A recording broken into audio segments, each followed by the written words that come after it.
Thank you.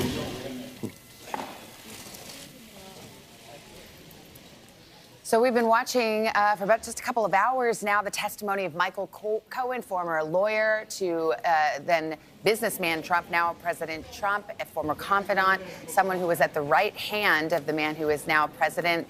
And in these last few minutes, we've seen something extraordinary. We see Republicans hammering Michael Cohen on the fact that he's a convicted felon, the fact that he's an admitted liar, the fact that he was reporting to prison in just a few short months.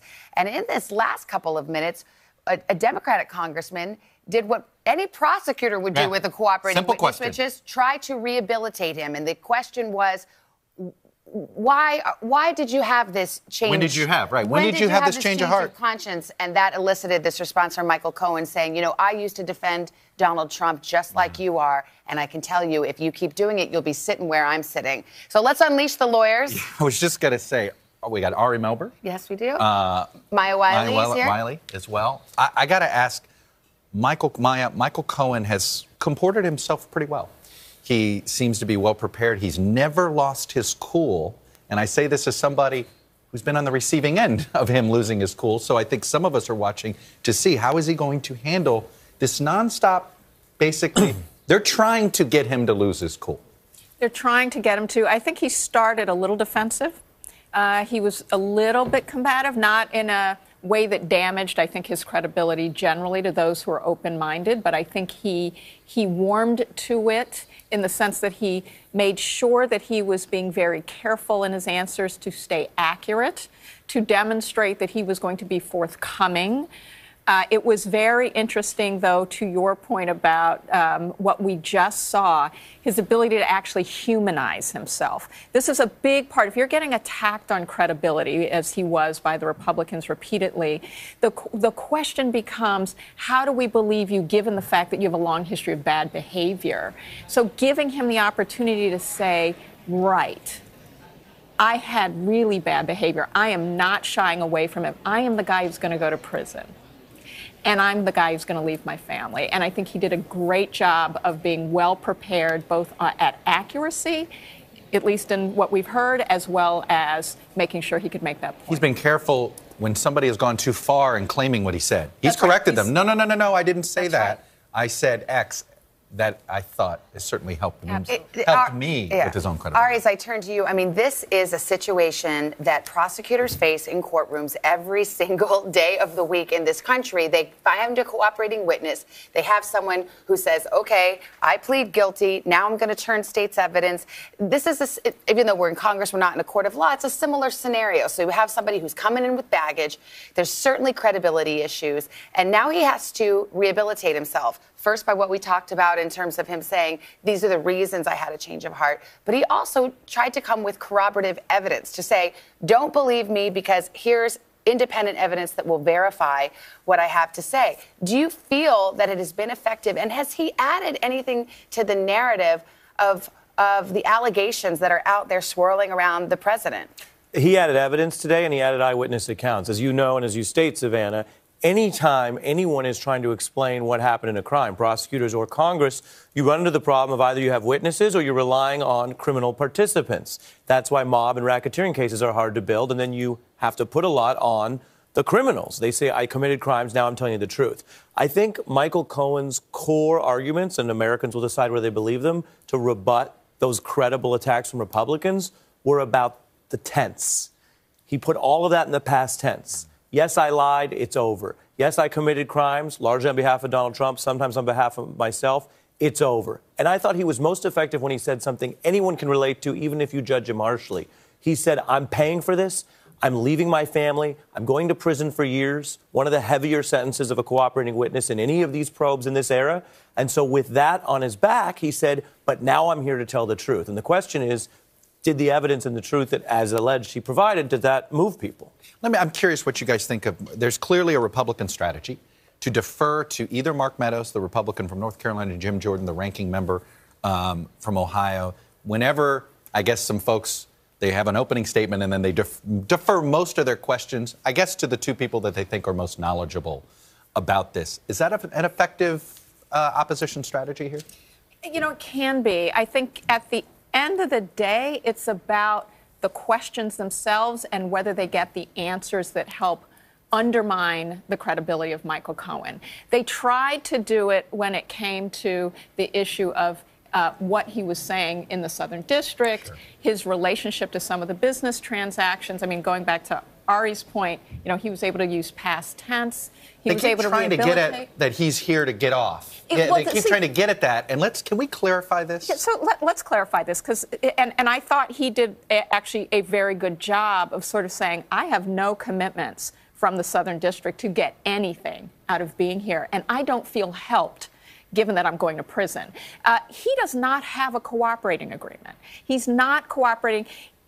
Now, could he, after the fact, enter into one in order to try to reduce his sentence? Yes. He has not, though. So sitting here today... And his testimony before Congress, strictly speaking, has nothing to do with whether a federal prosecutor in New York thinks that he's cooperated sufficiently to get a lesser sentence. This is exactly the point.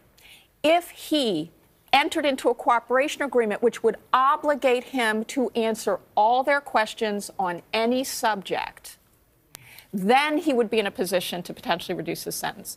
Not coming forward and telling Congress what he has already told the prosecutor. And I think we can even put it more simply, which is, if he provides information that is deemed true, it could someday help him. But that means it's true. So the idea that he would benefit from any of this, public or private, revolves entirely around whether independent fact finders, Republican-appointed judges say that it's true. So it's not a very good argument. What is the incentive to lie at this point when you're already staring down the barrel of a 3-year felony sentence? Let's go to Chuck Rosenberg, who, of course, is a former Department of Justice official. And, Chuck, I know you follow all the ins and outs. There's a lot of territory that we've covered today. What do you think stands out in terms of facts that have developed or been elicited from this testimony? We talked a lot about credibility, but credibility only matters insofar as he's offering testimony that adds the factual picture. So what have we learned? Yeah, it's interesting to me, Savannah. There's a couple of things that stand out. First, Cohen, like a lot of cooperators I've put on the stand as a federal prosecutor, isn't going too far. For instance, he didn't say that the president directed him to lie. He said that the president made it clear by implication that he wanted Cohen to lie on his behalf. There's also another point, and your panelists have discussed this, and I want to make it very clear to your viewers. Who picked Michael Cohen as a witness? He wasn't chosen by Bob Mueller. He wasn't chosen by the federal prosecutors in Manhattan. He wasn't even chosen by Chairman Cummings. Let's be clear. Donald Trump chose Michael Cohen as a witness when he hired him 10 years ago, and when he subjected him to all of those things that Cohen said he was subjected to the lies, to the deceit, to the fraud. All of that was because Donald Trump hired Michael Cohen. We make this argument all the time in federal court.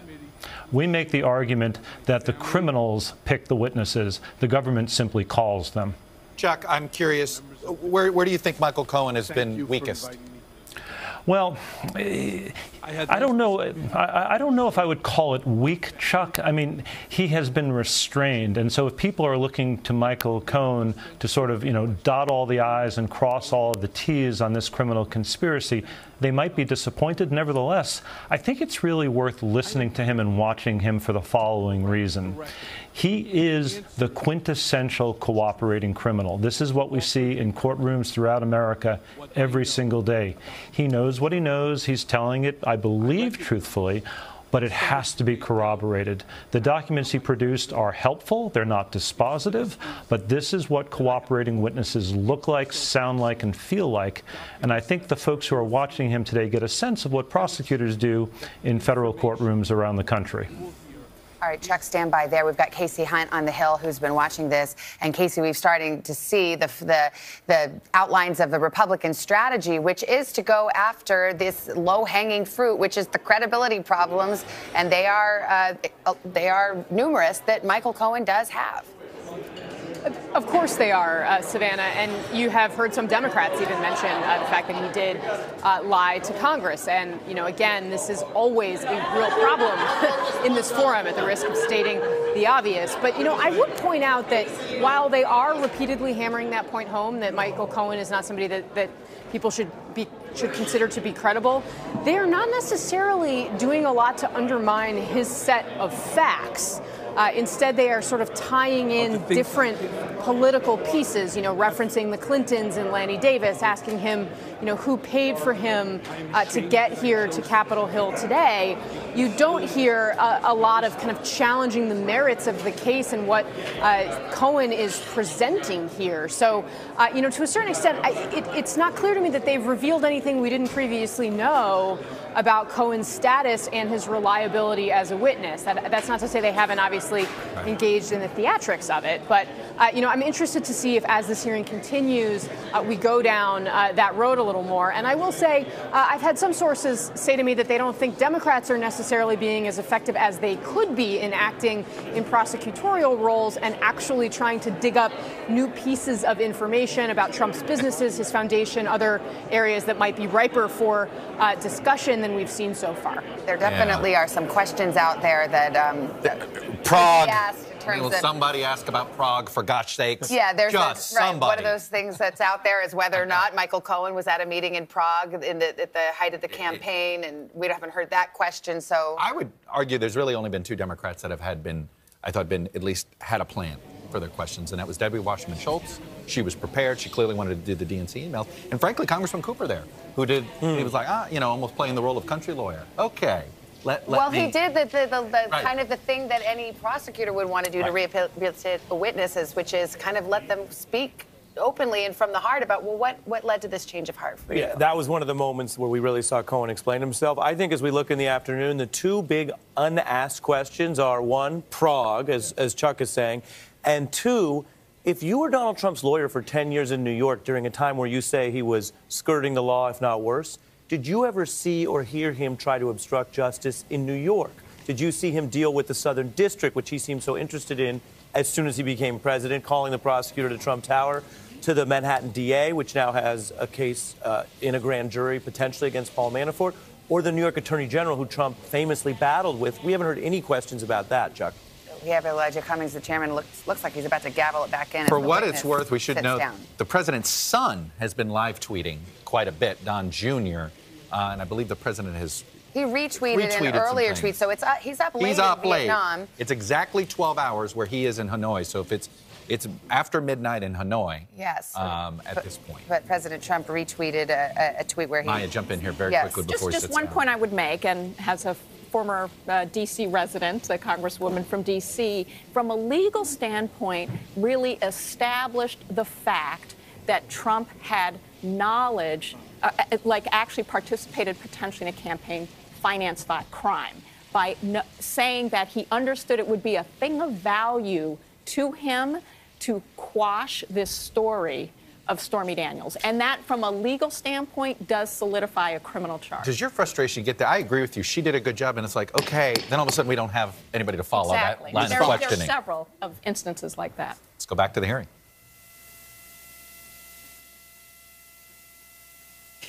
Thank you, Mr. Chairman. Mr. Cohen, you have admitted to lying on your taxes. According to federal prosecutors in the Southern District of New York, you also lied to banks to get loans. The prosecutors wrote, quote, to secure loans, Cohen falsely understated the amount of debt he was carrying and omitted information from his personal financial statements to induce a bank to lend based on incomplete information, end quote. Is that correct? That's correct. You lied on financial documents. So you lied to financial institutions in order to secure loans. So we've established that you lie on your taxes, you lie to banks, and you have been convicted of lying to Congress. It seems to me that there's not much that you won't lie about when you stand to gain from it. In fact, the prosecutors for the Southern District of New York noted that each of your crimes, quote, bear a common sense of characteristics which each involving deception and being motivated by your personal greed and ambition. Is your appearance here today motivated by your desire to remain in the spotlight for your personal benefit? No, ma'am. You have sought out ways to rehabilitate your image, from tax evader, bank swindler, and all-around liar to an honorable, truthful man by appearing before cable news. I'm concerned you could be using your story and this congressional platform for your personal benefit. such as a desire to make money from book deals.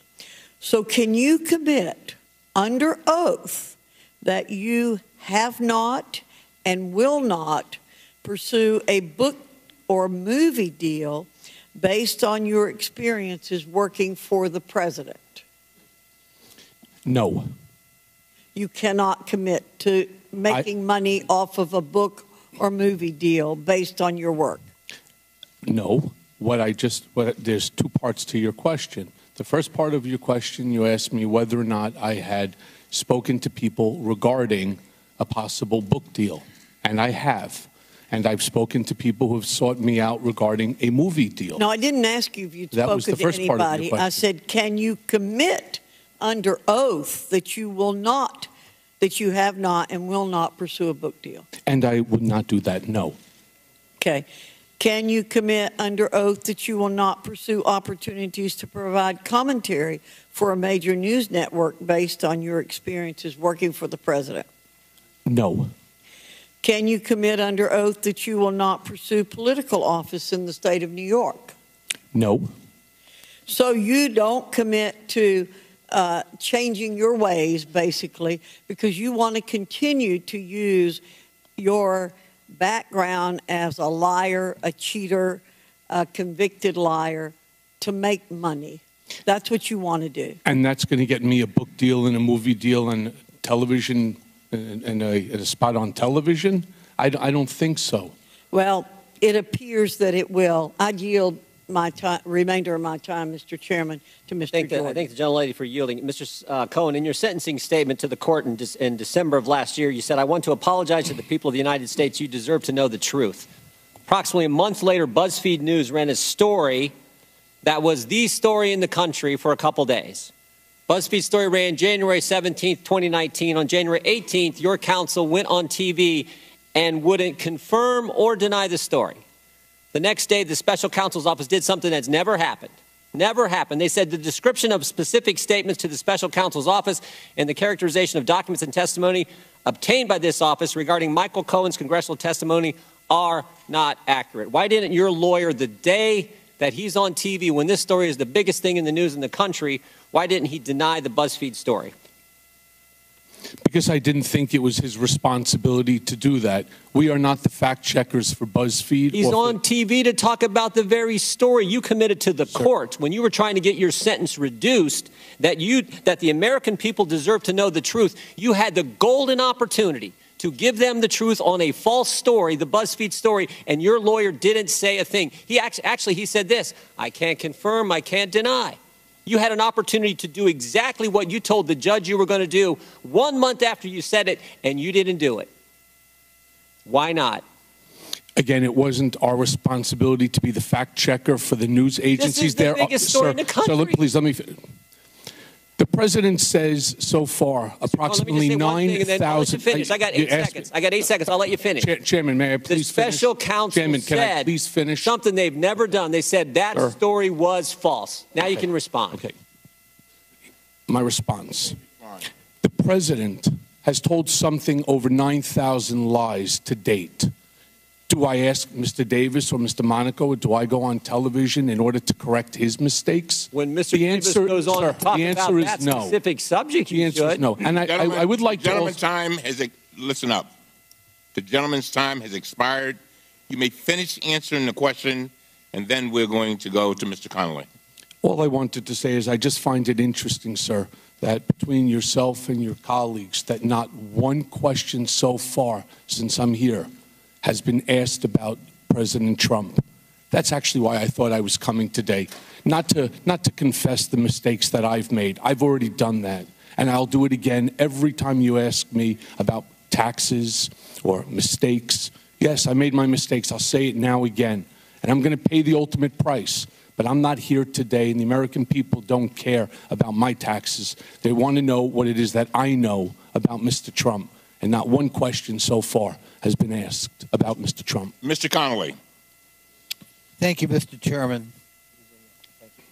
Well, Mr. Cohen, based on your testimony and your 10-year experience, I think you can recognize the behavior you're being subjected to on the other side of the aisle.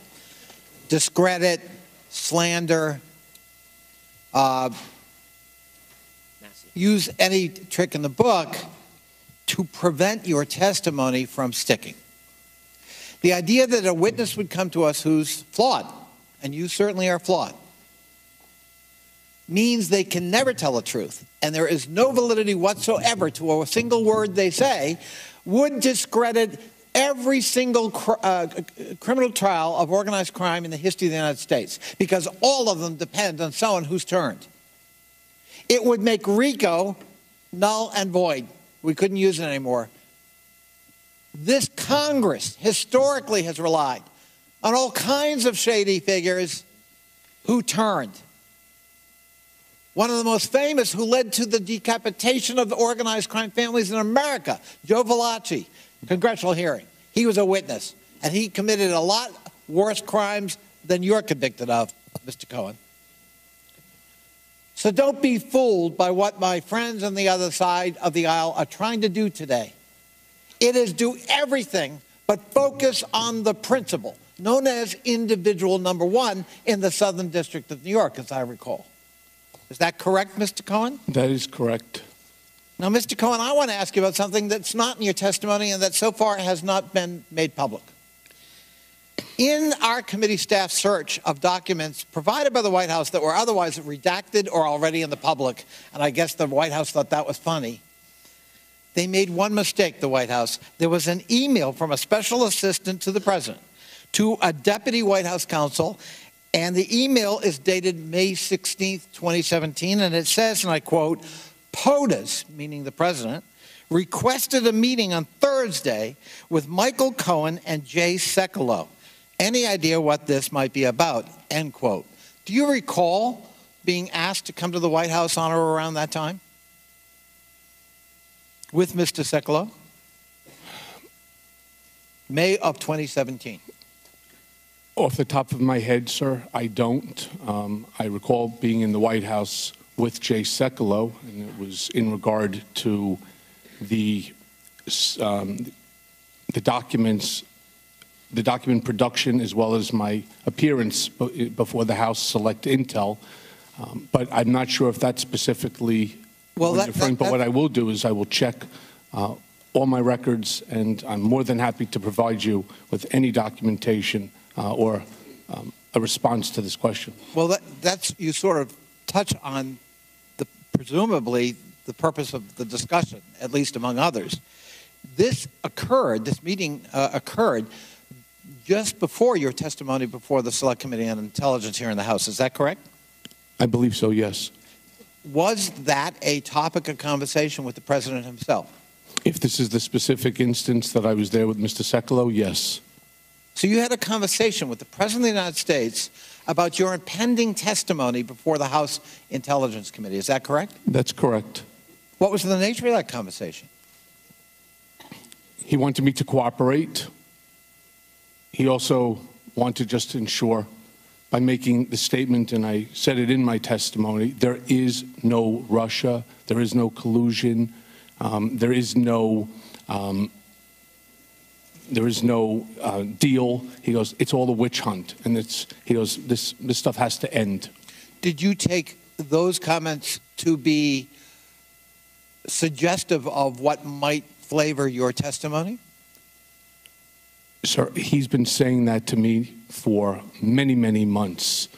And at the end of the day, I knew exactly what he wanted me to say. And why was Mr. Sekulow in the meeting? Because he was going to be representing Mr. Trump going forward as one of his personal attorneys in this matter. So it was sort of a handoff meeting. Correct. In any way, final question, did the president in any way, from your point of view, coach you in terms of how to respond to questions or the content of your testimony before a House committee? Again, it's a difficult answer because he doesn't tell you what he wants. What he does is, again, Michael, there's no Russia, there's no collusion, there's no involvement, there's no interference. I know what he means because I've been around him for so long. So if you're asking me whether or not that's the message, that's staying on point, that's the party line that he created that so many others are now touting, yes, that's the message that he wanted to reinforce. Gentleman's time has expired. Thank you. Mr. Massey. Mr. Cohen, can you just clarify, did you say that at times you would do what you thought Mr. Trump wanted you to do, not specifically what he told you to do? At times, yes. So you just went on your intuition? I don't know if I would call it intuition as much as I would just say my knowledge of what he wanted, because it happened before, and I knew what he had wanted. Does a lawyer have a duty to provide his client with good legal advice? Yes. Were you a good lawyer to Mr. Trump? I believe so. When you arranged a payment to Ms. Clifford, you say in your testimony, I'm going to quote from your testimony, that you did so, quote, without bothering to consider whether that was improper, much less whether it was the right thing to do. You said that, unquote. That's your testimony today. You said you didn't even consider whether it was legal. How could you give your client legal advice when you're not even considering whether it's legal? I did what I knew Mr. Trump wanted. This conversation with Mr. Trump started. I didn't ask whether you're a good fixer. I asked whether you were a good lawyer. Sometimes you have to melt both together. I needed to, at that time, ensure and protect Mr. Trump.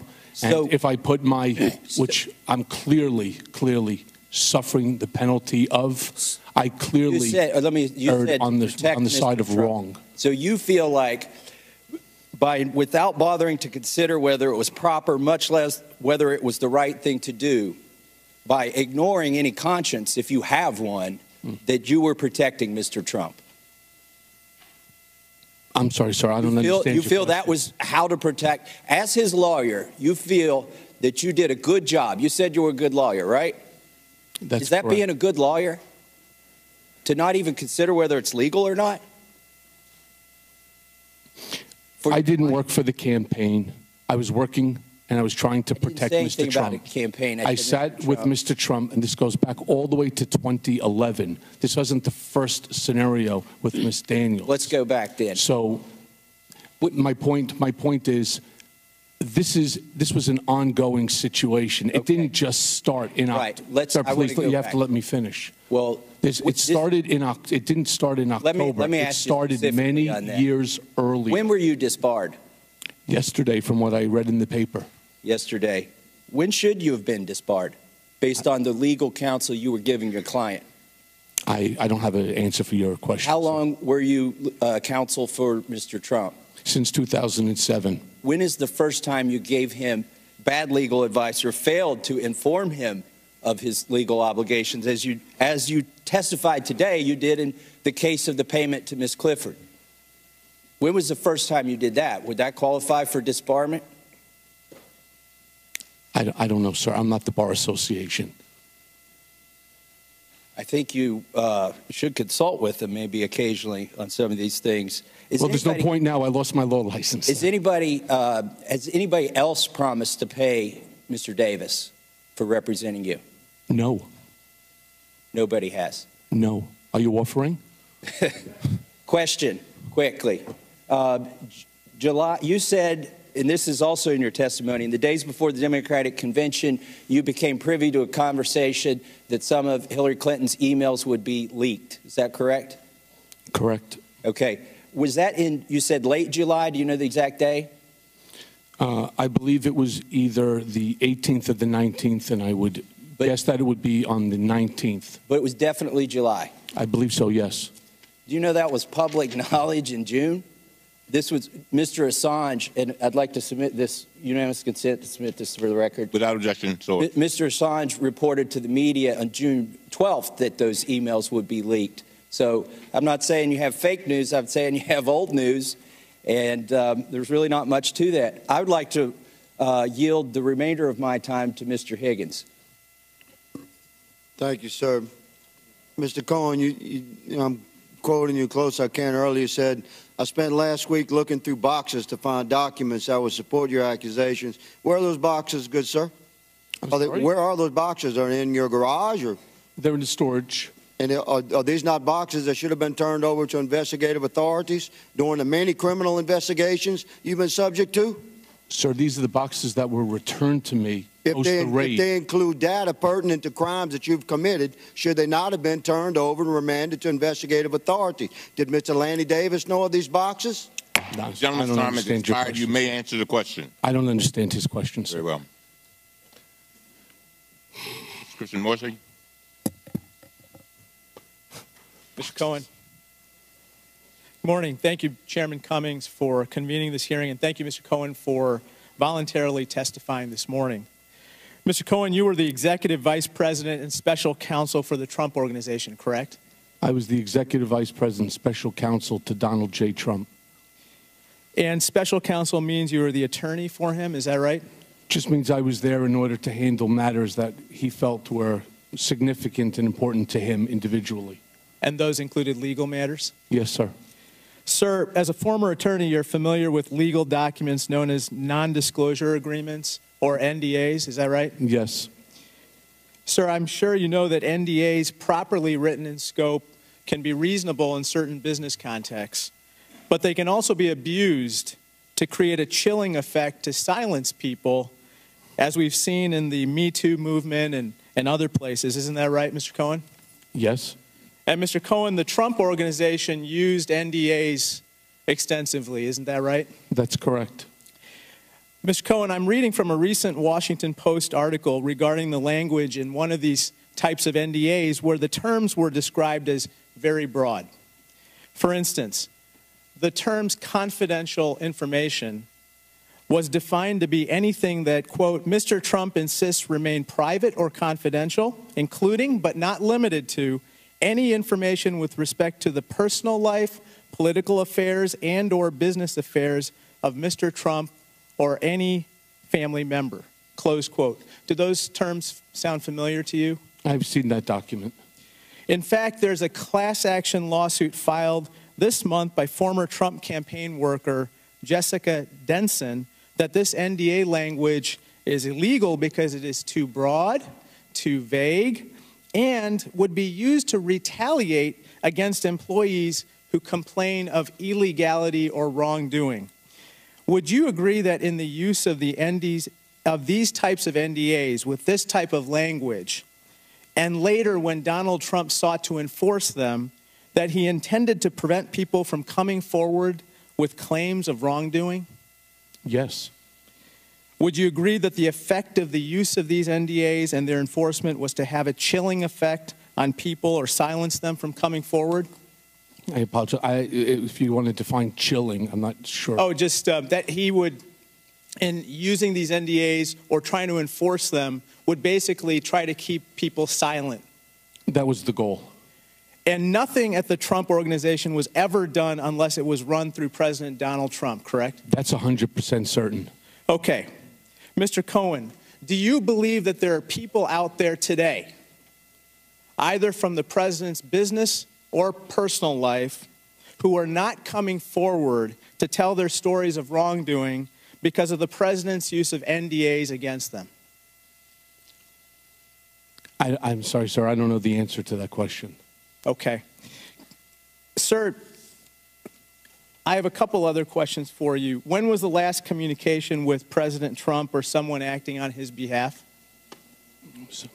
I don't have the specific date, but it was a while ago. Okay. Do you have a general time frame?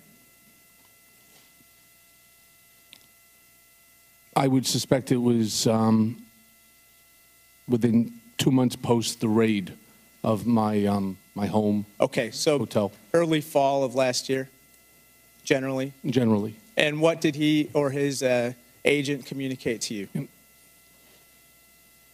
Unfortunately, this topic is actually something that's being investigated right now by the Southern District of New York, and I've been asked by them not to discuss and not to talk about these issues. Fair enough. Is there any other wrongdoing or illegal act that you are aware of regarding Donald Trump that we haven't yet discussed today?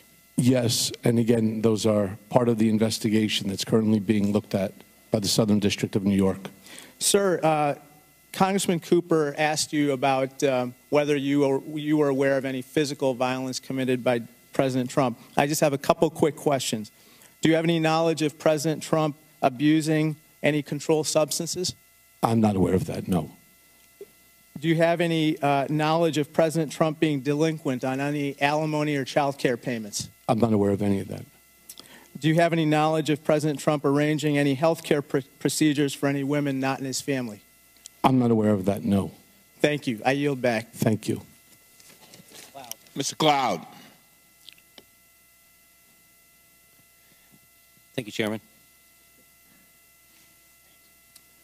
Mr. Cohen, can you tell me the significance of May 6th? After May 5th. In terms of, sir? A couple months from now. That's the day that I need to surrender Yes, to sir, federal it is. prison. Could you, for the record, state what you've been convicted of? I've been convicted on 5 counts of tax evasion. There's 1 count of misrepresentation of documents to a bank. There's 2 counts, one dealing with campaign finance for Karen McDougal, 1 count of campaign finance violation for Stormy Daniels, as well as lying to Congress. Thank you. Can you state what your official title with the campaign was? I did not have a campaign title. And your position in the Trump administration? I did not have one. Okay, in today's testimony, you said that you were not looking to work in the White House. The Southern District of New York, in their statement, their sentencing memo, says this: Cohen's criminal violations in the federal election laws were also stirred, like others' crimes, by his own ambition and greed. Cohen privately told friends, colleagues, and including C's text messages, that he expected to be given a prominent role in the new administration. When that did not materialize, Cohen found a way to monetize his relationship and access with the president. So were they lying, or were you lying today? I'm not saying it's a lie. I'm just saying it's not accurate. I did not want to go to the White House. I retained, and I brought an attorney in, and I sat with Mr. Trump, with him, for well over an hour, explaining the importance of having a personal attorney, that every president has had one, in order to handle matters like the matters I was dealing with, which included, say, like Summer Zervos, Stormy Daniels, I was dealing with Stephanie Clifford, and other personal matters that needed. Memo. Excuse me, this is my time. Thank you. I ask unanimous consent to submit the sentencing memo from the Southern District of New York for the record. Without objection to order. It's fine. All right, I'll get that to you in a second. Okay, this memo states that you committed 4 distinct federal crimes over a period of several years. You were motivated to do so by personal greed and repeatedly used your power to influence for deceptive ends. It goes on to say that they each involved, they were distinct in their harms, but bear a common set of characteristics, that they involved deception and were each motivated by personal greed and ambition. There's a lot we don't know in regards to this investigation, but here's what we do know. We know that you were expecting a job at the White House and didn't get it. You made millions lying about your close access to the president. You have a history of lying for personal gain, including that's banks, about your accountant, to law enforcement, your family, the Congress, the American people. The Southern District of New York, you've said that you did all this out of blind loyalty to Mr. Trump, but your sentencing memo states this: this was not an act out of blind loyalty, as Cohen suggests. Cohen was driven by a desire to further ingratiate himself with a potential future president for whose political success Cohen himself claimed credit for. Now, we're in a search for truth, and I don't know, Chairman, how we're supposed to ascertain the truth in this quagmire of a hearing when the best witness we can bring before this has already been convicted of lying before us. And what's sad is the American people have seen this play out before. We have people in prominent positions fail, and then a couple years later they get a book deal. Now you're set to go to jail for a couple years. You come out with a multi-million book deal. That's not bad living. And so my question is will you today to commit to donate any further proceeds to book deals, to film reviews, to charity? No. Thank you. I yield my time. Will the gentleman yield? Now, With the gentleman yield. Now, may I finish? With the gentleman yield. Yield to Mr. Meadows. Mr. Chairman, may I finish? Mr. Cohen. May I finish my? Mr. Cohen, he's yielded to me, and so I didn't finish, sir, my response. Listen, everything's been made. Mr. Chairman, may I finish my response, please? I'll let you respond, but let's answer his question, please. Mr. Cohen, everything's been made of your lies in the past. I'm concerned about your lies today.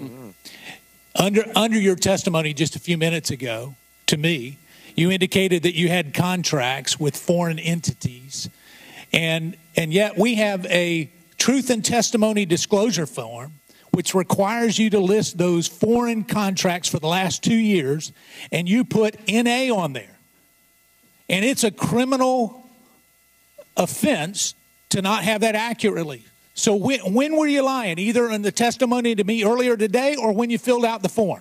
The gentleman's time has expired.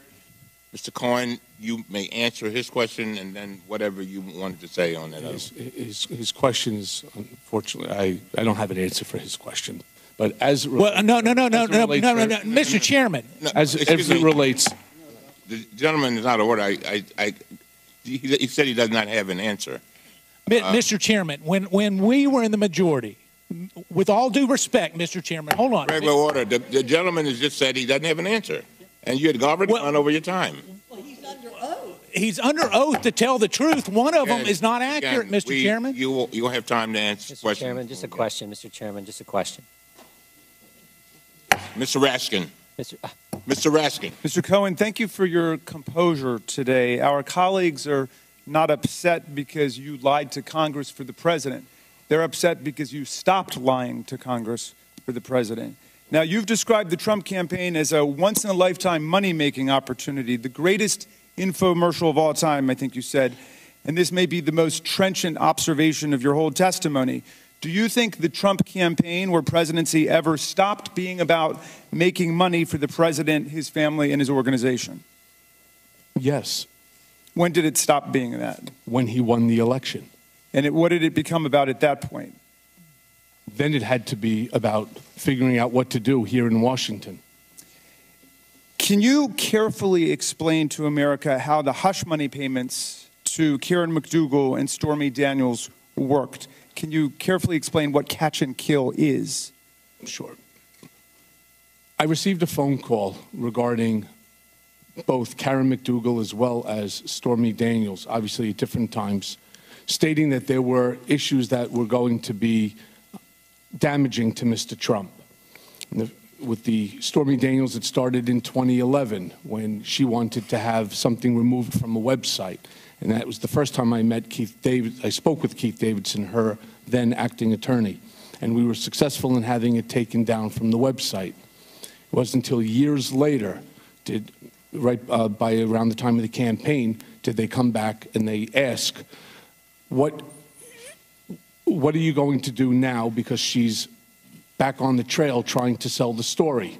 At which point in time, David Pecker, on behalf of the National Enquirer, reached out to her and her attorney in order to go take a look at lie detector test that would prove that she was telling the truth. They then contacted me and told me that she was telling the truth, at which point, again, all the time. She took a lie detector test? She allegedly took a lie detector test and was seen by an employee of the National Enquirer. At which point in time, I went straight into Mr. Trump's office and I explained why this time it's different than another time. Okay, now, when you say different than another time, were there other women paid sexual hush money by Donald Trump or his organization? Was this a standard operating practice? No.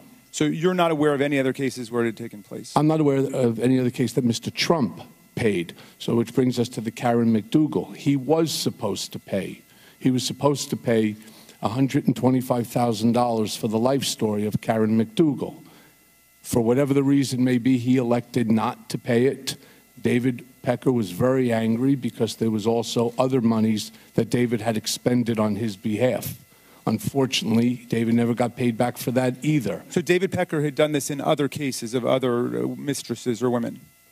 Other circumstances, yes. Okay. Not all of them had to do with women. Are you aware of anything that the president has done at home or abroad that may have subjected him to or may subject him to extortion or blackmail? I am not, no. Okay. Are you aware of any videotapes that may be the subject of extortion or blackmail?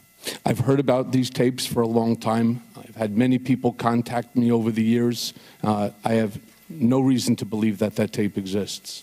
In December 2015, Donald Trump was asked about his relationship with Felix Sater, a convicted felon and real estate developer, and he replied, "Felix Sater, boy, have to even think about it. I'm not that familiar with him." Why did Trump endeavor to hide his relationship with Felix Sater, and what was his relationship? Well, he certainly had a relationship. Felix was a partner in a company called Bayrock that was involved in the deal of the Trump Soho Hotel, as well as, I believe, the Trump Fort Lauderdale project. Why did he want to distance himself? That's what Mr. Trump does. He distances himself when things go bad for someone. And at that point in time, it was going bad for Mr. Sater. You said you lied to Congress about Trump's negotiations to build his Moscow tower because he'd made it clear to you that he wanted you to lie. One of the reasons you knew this is because, quote, Mr. Trump's personal lawyers reviewed and edited my statement to Congress about the timing of the Moscow tower negotiations before I gave it. So this is a pretty breathtaking claim, and I just want to get to the facts here. Which specific lawyers reviewed and edited your statement to Congress on the Moscow tower negotiations, and did they make any changes to your statement? There were changes made, additions. Jay Sekulow, for one. Were there changes about the timing? The question of... Gentleman's time has expired. You may answer that question. There were several changes that were made, including how we were going to handle that message. Mr. Which Grover, was... were you finished? Yes, the message, of course, being the length of time that the Trump Tower Moscow project stayed and remained alive. That was one of the changes. Yes. Mr. Grothman. Yeah, first of all, I'd like to clear up something, just a little something that bothers me. You started off your testimony, and you said, I think, in response to some question, that President Trump never expected to win. I just want to clarify that I dealt with President Trump several times as he was trying to get Wisconsin. He was always confident. He was working very hard. And this idea that somehow he was just running to raise his profile for some future adventure, at least in my experience, is preposterous. And I'll find it offensive when anti-Trump people imply that he just did this on a lark and didn't expect to win. But be that as it may, my first question concerns your relationship with the court. Do you expect, I mean, right now I think you're sentenced to 3 years, correct? That's correct. Do you expect any time using this testimony, other testimony, after you get done doing whatever you're going to do this week, do you ever expect to go back and ask for any sort of reduction in sentence? Yes, there are ongoing investigations currently being conducted that have nothing to do with this committee or Congress that I am assisting in, and it is for the benefit of a Rule 35 motion, yes. So you expect, and perhaps what you testify here today will affect, going back and reducing this, what we think is a relatively light 3-year sentence. You expect to go back and ask for a further reduction? Based off of my appearance here today? Well, based upon whatever you do between now and your request for... The Rule 35 motion is in the complete hands of the Southern District of New York. And the way the Rule 35 motion works is what you're supposed to do is provide them with information that leads to ongoing investigations. I am currently working with them right now on several other issues of investigation that concerns them that they're looking at. If those investigations become fruitful, then there is a possibility for a Rule 35 motion. And I don't know what the benefit in terms of time would be. But this congressional hearing today is not going to be the basis of a Rule 35 motion. I wish it was, but it's not. I'd like to yield some time to Congressman Jordan. I yield to the gentleman from North Carolina. Mr. Cohen, I'm going to come back to the question I asked before with regards to your false statement that you submitted to Congress. On here, it was very clear that it asked for contracts with foreign entities over the last 2 years. Have you had any foreign contract with foreign entities, whether it's Novartis or the Korean Airline or Kazakhstan BTA Bank? Your testimony earlier said that you had contracts with them. In fact, you went into detail. Sir, I believe on it talks about lobbying. I did no lobbying. On top of that, they are not government.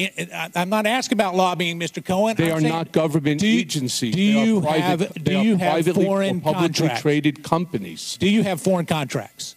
I currently have no foreign. Did you have foreign contracts over the last 2 years? Foreign contracts. Contracts with foreign entities. Did you have contracts?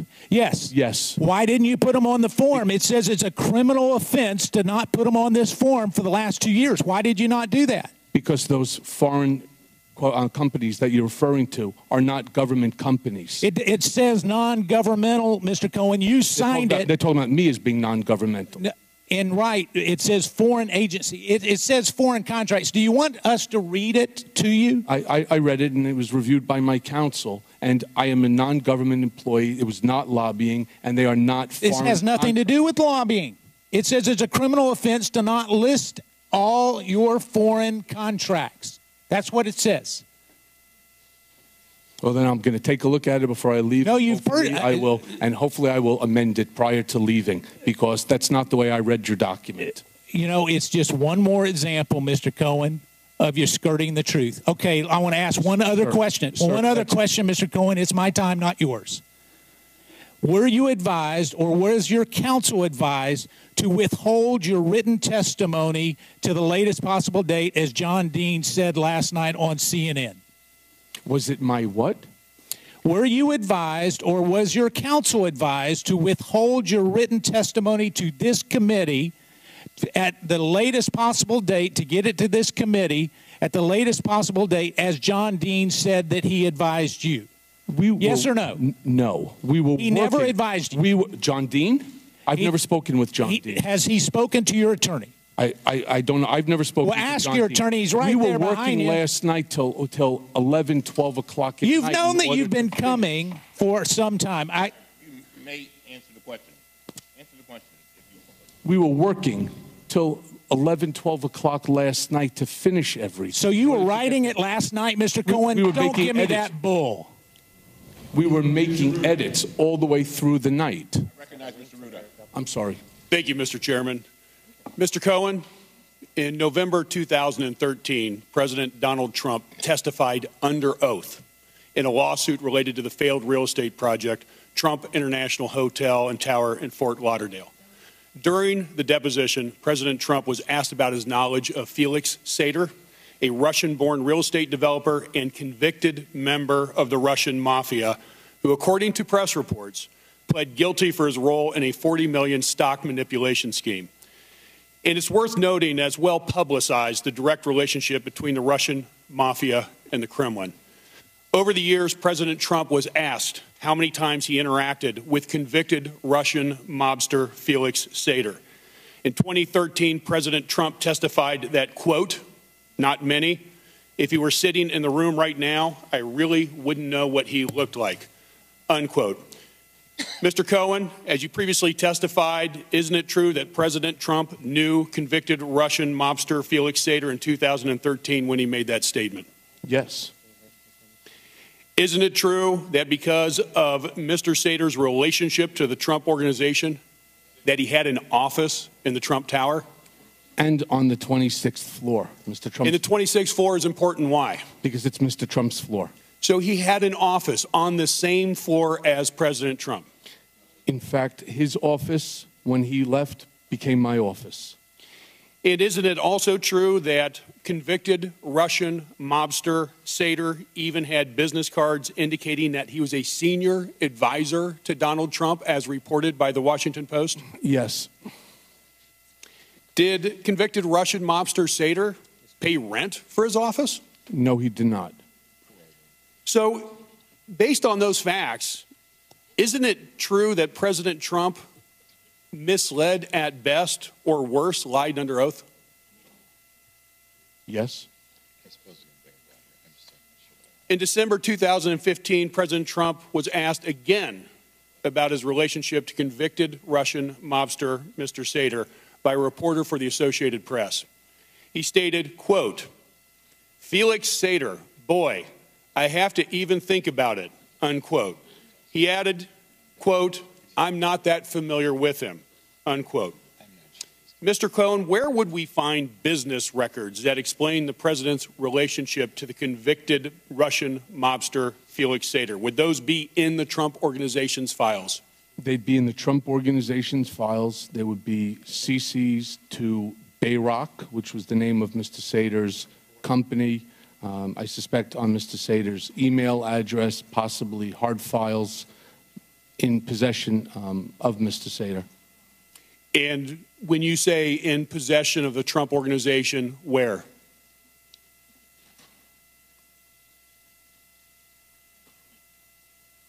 It depends upon who the attorney was that was working on it. Now it would probably be in a box, off-site.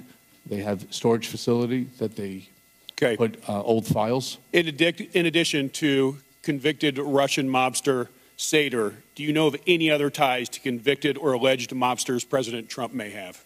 I am not aware. Is it true that many people with ties to Russia ultimately bought condos in Trump properties, usually for cash? And if so, how many are we talking? 10, 20, 50? I'm not, honestly, sir, I'm not aware of any. You know, the statement that you're referring to, I believe, was made by either Eric or Don, and I don't agree with it. So are you aware of any cash purchases by Russian oligarchs and family members of Trump properties? I'm not aware of that. I can tell you when you say cash, if you mean walking in with a satchel of rubles, the answer is I've never seen that happen. I've never heard of it. I will tell you when we sold Mr. Trump's property in Palm Beach, the home for $95 million, it came in by wire, and that came from Mr. Rybolovlev's bank account. One other question. You also talked about President Trump doing negotiations throughout the campaign regarding the Trump Tower in Moscow. Was he directly involved in those negotiations? And if so, how do you know? Well, the answer is yes. And as it relates to negotiations, it was merely follow-ups as to what's currently happening, what's happening with Russia, meaning he wanted me to give him a status report. The problem with this is that the project never advanced because they were unable, Mr. Sater was unable to provide me with proof that somebody owned or controlled a piece of property that we can actually build on. The gentleman's time has expired. Mr. Marsh. Mr. Cohen, why did Mr. Trump choose to hire you, and why did he trust you with the various tasks that you perform for him? I don't know, sir. You would have to ask him that question. Well, we've heard here that you have bad character. You've admitted to that over the years. You have no idea why he chose to hire you. In 2006, I was asked by Don Jr. to come meet with his father. I did. He then followed up by asking if I would take a look at an issue that was occurring at Trump World Tower with the board. I went ahead and I looked into it, and I found that the statements that the board were making about Mr. Trump were inaccurate. And the reason Don came to me is because I had an apartment there for investment. My parents had an apartment there. My in-laws lived there. Friends of mine, we all bought as a big block from a brokerage company. We got a good price on each unit. And we ultimately turned over the board, and I became actually the treasurer of the board because the out-of-control spending was going to put the building into bankruptcy. And I was proud to say that within a year, we had plus $1 million versus minus 1.3. At the end of the day, Mr. Trump appreciated that, and he tasked me with something else. It was to handle a problem that Don Jr. had created in terms of a business, a license deal, and we resolved that. And then on top of that, the third time, Mr. Trump had asked me to take a look at the third Trump Entertainment Resort Chapter 11 reorganization, because he had a series of questions that he wanted answered. And I read these 2 stacked books, gave him the answers that he needed. And with that, the next time I was sitting in his office, and he asked me if I was happy at the sleepy old firm that I was with. I said, yes. And he said, would you rather work for me? And I asked if you offer me a job. And he said, yeah. And we negotiated, and I actually never went back to my office. All right. Well, you've suggested that the president sometimes communicates his wishes indirectly. For example, you said, quote, Mr. Trump did not directly tell me to lie to Congress. That's not how he operates, end quote. Can you explain how he does this? Sure. It would be no different if I said, that's the nicest looking tie I've ever seen, isn't it? What are you going to do? You're going to fight with him?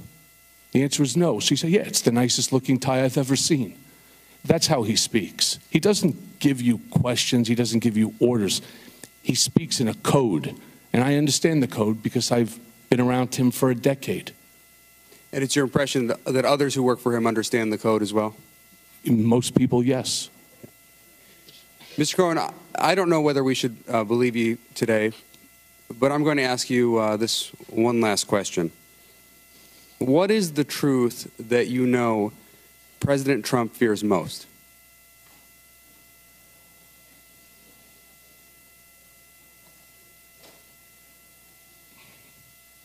That's a tough question, sir.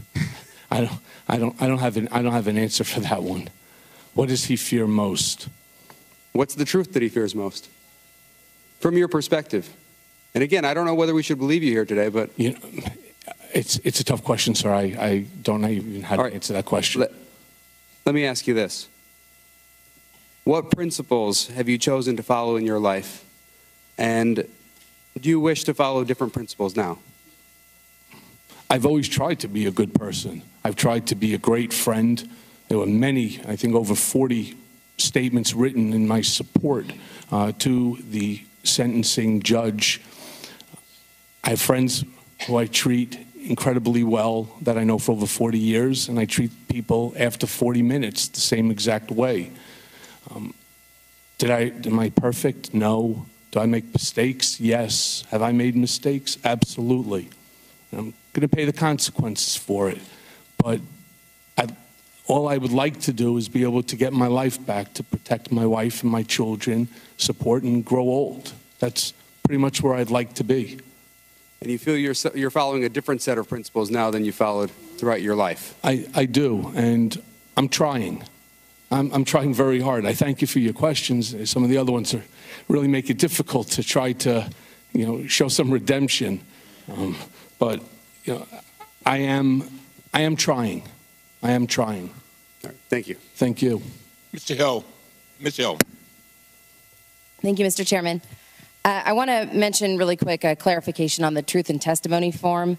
The mention was around whether it talks about foreign entities at all. And the question is, in fact, whether witnesses have any contracts or payments originating with a foreign government. It does not cover all foreign entities, just foreign government entities. So, Mr. Cohen, what I'd like to ask you to do is review this issue over lunch with your attorneys. And if you need to amend your form, we ask that you do that before the conclusion of today's hearing. Also, I represent a purple district. I did not come here for partisan bickering. In fact, I actively wanted to avoid it. So when I ask these questions today, it is not as someone who has a vendetta against the president. It's as someone who comes from generations of service members who swore an oath to obey the orders of the President of the United States, and who, along with myself and every single other person up here, swore to uphold and defend the Constitution of the United States. My forefathers served their country, they served their commander-in-chief, and they served the idea that America is free and just, and that the law of the land rules us all, especially those in the highest levels of our government. So I ask these questions to help determine whether our very own president committed felony crimes while serving in the Oval Office, including efforts to conceal payments that were intended to mislead the public and influence the outcome of an election. I hope to God that is not the case. So, Mr. Cohen, on January 22nd, 2018, just days after the Wall Street Journal broke the story that Mr. Cohen paid $130,000 to Stephanie Clifford to silence her during the 2016 presidential campaign. A nonprofit watchdog called Common Cause filed a complaint with the Department of Justice and FEC, alleging the payment to Ms. Clifford may have represented an illegal in-kind contribution to the Trump campaign. I ask that their complaint be entered into the record. On February 13th, 2018, Mr. Cohen, you sent a statement to the reporters that said, quote, I used my own personal funds to facilitate a payment of $130,000 to Ms. Stephanie Clifford, and neither the Trump organization nor the Trump campaign was party to the transaction with Ms. Clifford, and neither reimbursed me for the payment either directly or indirectly. Was the statement false? The statement is not false. I purposefully left out Mr. Trump individually from that statement. Okay. Why did you say it that way? Because that's what was discussed to do between myself, Mr. Trump, and Alan Weisselberg. So it was carefully worded? Yes, ma'am. Great. Mr. Cohen, a reporter for the magazine Vanity Fair has reported that she interviewed you the very next day on February 14th, 2018, about the payment and reimbursement. And she wrote, quote, last February 14th, I interviewed Cohen in his office about the statement he gave the FEC in which he said Trump didn't know about the Stormy payment or reimburse him for it. Do you recall this meeting with the reporter? I do. The reporter also wrote, Trump called while I was there. I couldn't hear much, but he wanted to go over what the public messaging would be. Is that accurate? It is. Did the president call you while you were having a meeting with the reporter? Yes. Did the president call you to coordinate on public messaging about the payments to Ms. Clifford's in or around February 2018? Yes. What did the president ask or suggest that you say about the payments or reimbursements? He was not knowledgeable of these reimbursements, and he wasn't knowledgeable of my actions. He asked you to say that? Yes, ma'am. Great.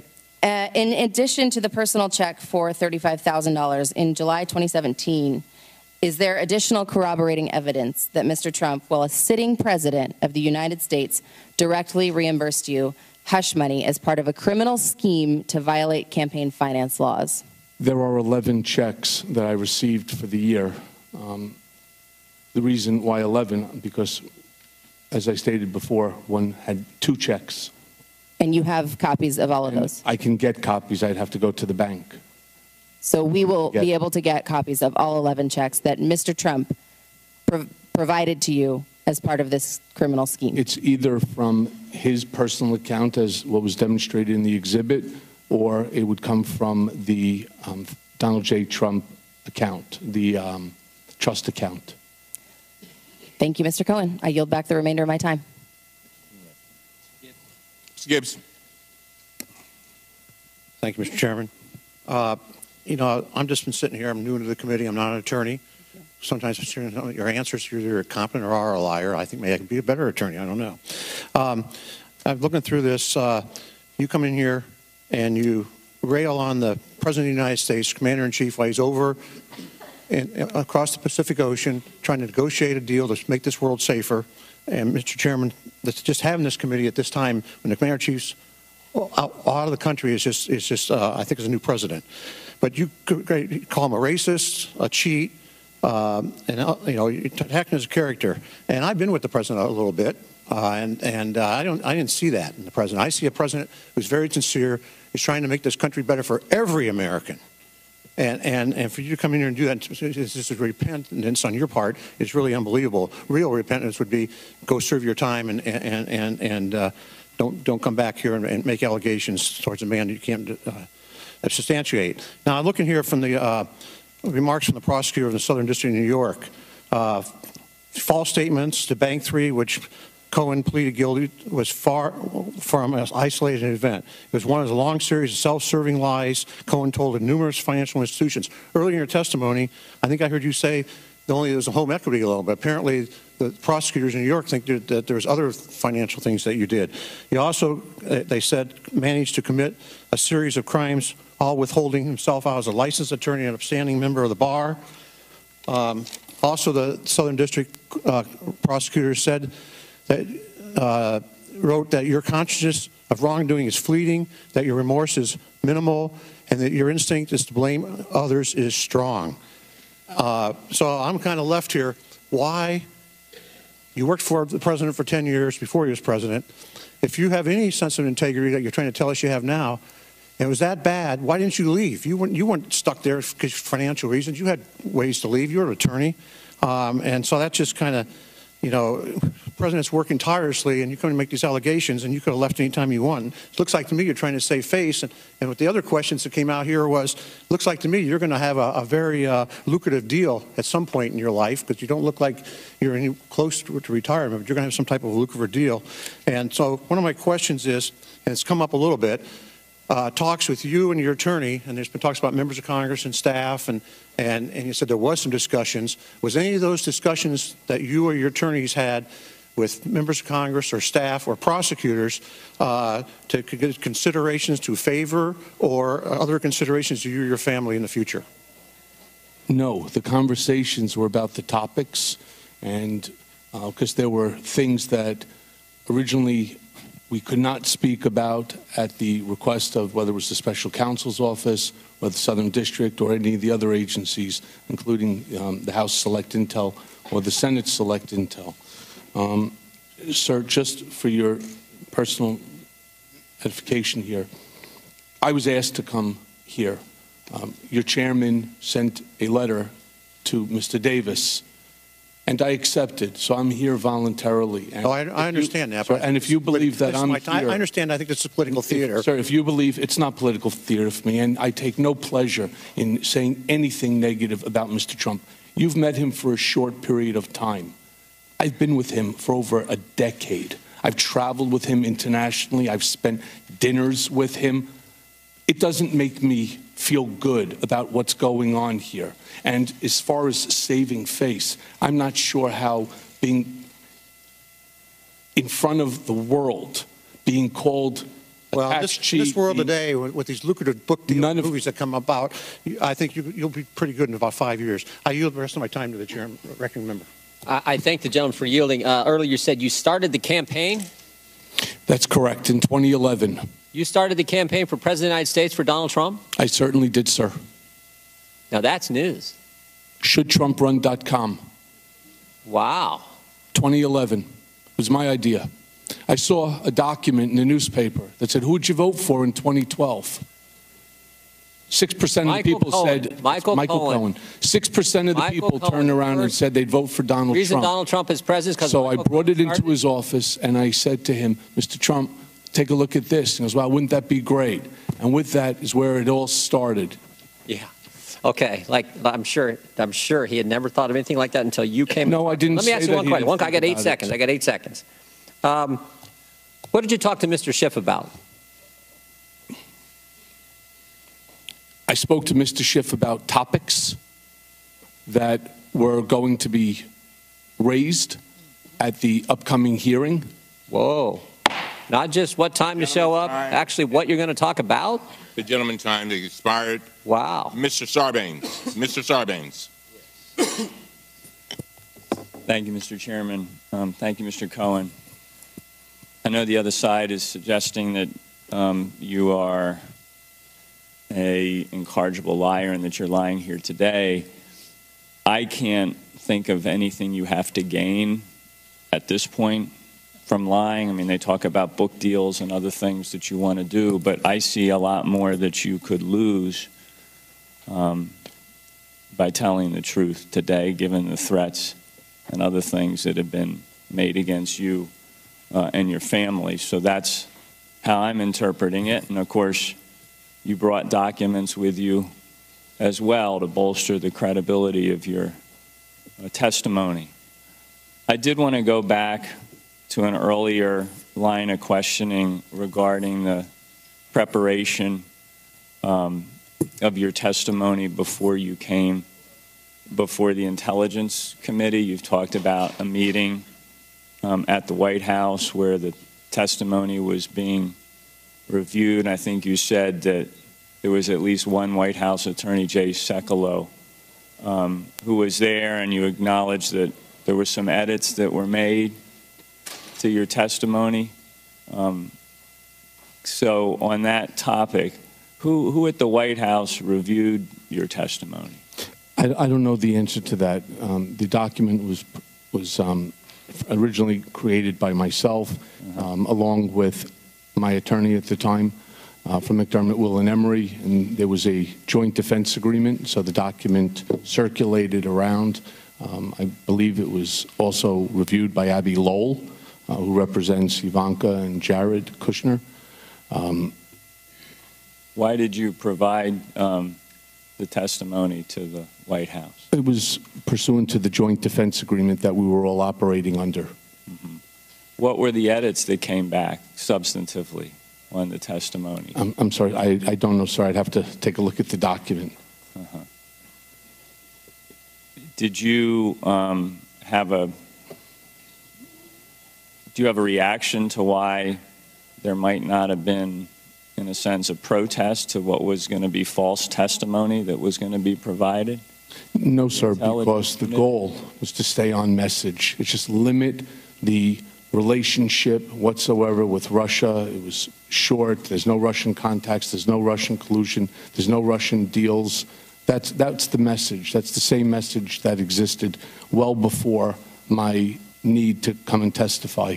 So it's an example of where this idea, this mentality of you toe the line, whatever the storyline or the narrative of the day or the month or the year is going to be, you toe that line whether it results in false testimony or not. I towed the party line, and I'm now suffering, and I'm going to continue to suffer for a while along with my family as a result of it, so yes. Let me switch gears quickly before my time expires. And you may not have direct knowledge of some of these things, but you're offering us some very helpful perspective on how the Trump world operates. And frankly, another reason I find your testimony fairly compelling and credible is because a lot of the things you're describing, a lot of the behavior you're describing, is very consistent with what we all see every single day. So it's not a leap for us to arrive in the same place of perspective that you presented.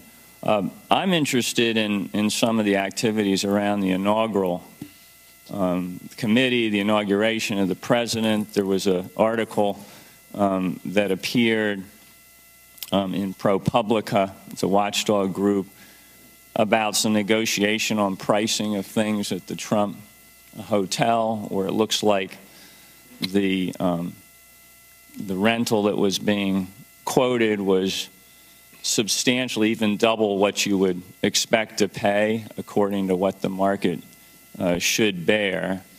And so in a sense, the Trump hotel was upcharging to the inaugural. Even I couldn't afford to stay there. Committee, yeah. And so I'm just curious, do you have a sense of whether that kind of a practice is something that is consistent or inconsistent? Is it possible that that kind of upcharging could be done inside a Trump operation? It did happen. And gentleman's time is expired. What I can say to you is I wasn't part of the inaugural committee. I raised a lot of money for the inauguration, but I was not part of it, and there was a lot of things in that issue is something that's also obviously we've read about in the paper being investigated at the current moment. Thank you. Mr. Higgins. Thank you, Mr. Chairman. Mr. Cohen, it's on my heart to tell you, sir, that and I'm sorry for what your family's going through. I feel for your family. Thank you. The word tells us clearly that a man's mouth is his destruction and his lips are the snare of his soul. And I see you, a man trapped in that. However, I must tell you that I've arrested several thousand men, and you remind me of many of them. The ones that immediately become humble and remorseful at the time they're actually booked. And while they're incarcerated, they're quite penitent, and then return to their former selves when they're back on the street. So, respectful to your family and what they're going through, I owe you the honesty to tell you that that's my sense of you, good sir. I'm going to give you another opportunity to respond to what you brushed off earlier regarding your own statement during his testimony from C-SPAN notation at 2 hours and 50 seconds in. You stated regarding your credibility, that you're being accused of having no credibility, that it is exactly for that reason I spent the last week searching boxes to find the information that I did so that you don't have to take my word for it. I want you to look at the documents and make your own decisions. Now, the documents you're referring to, Mr. Cohen, are the documents that you submitted with your testimony today. Is that correct? That is correct. Do you believe those documents to be worthy of evidence for this oversight hearing today? I leave that to you to decide. And I ask you again, sir, and please don't be incredulous. This is a serious question. Where are those boxes that contain documents worthy of evidence to be presented to Congress, and why have they not been turned over to investigating authorities looking into some of the many criminal activities that you're allegedly cooperating in? Where are these boxes? Who knows of the? Where is this treasure of evidence? The boxes that I'm referring to were boxes that were in my law office when the FBI entered and seized documents. Mr. Chairman, I would hope that the investigating authorities have noted what the gentleman had just stated, and that actions be taken for those boxes to be seized and reviewed based upon proper warrants signed by a sitting judge. You noted earlier today, Mr. Cohen, quite incredulously, one of my colleagues asked you regarding the television deal. You expressed wonderment that your predicament could possibly get you on television.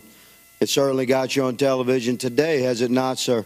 Sir, I was on television representing Mr. Trump going back into 2011. Well, I didn't know who you were until today, really, until the FBI raided your home. Most of Americans didn't know who you were. How many attorneys do you think Mr. Trump has had through the course of his career? Quite a few, I would imagine. You're just one that's in a trap right now, and I understand you're trying to get out of it. You're in a bind. But I ask you, good sir, have you discussed film and book deals with your stated current attorney, Mr. Davis, Lanny Davis? With Mr. Davis? Yes. No. But I have been approached by many people who are looking to do book deals, movie deals, and so on. So Yes, the answer you're to right that as is an yes. American, but it leads me back to my instinct that compares you to many of the men that I've arrested during the course of my career.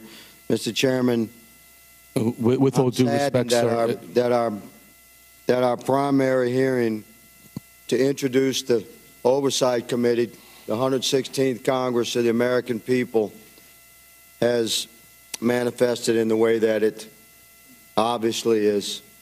This is an attempt to injure our president and lay some sort of soft cornerstone for future impeachment proceedings.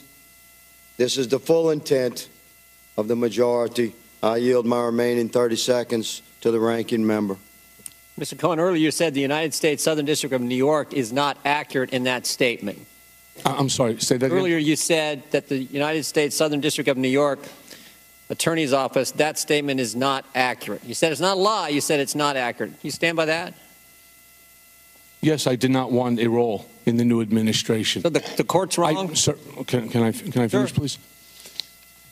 I got exactly the role that I wanted. There is no shame in being personal attorney to the president.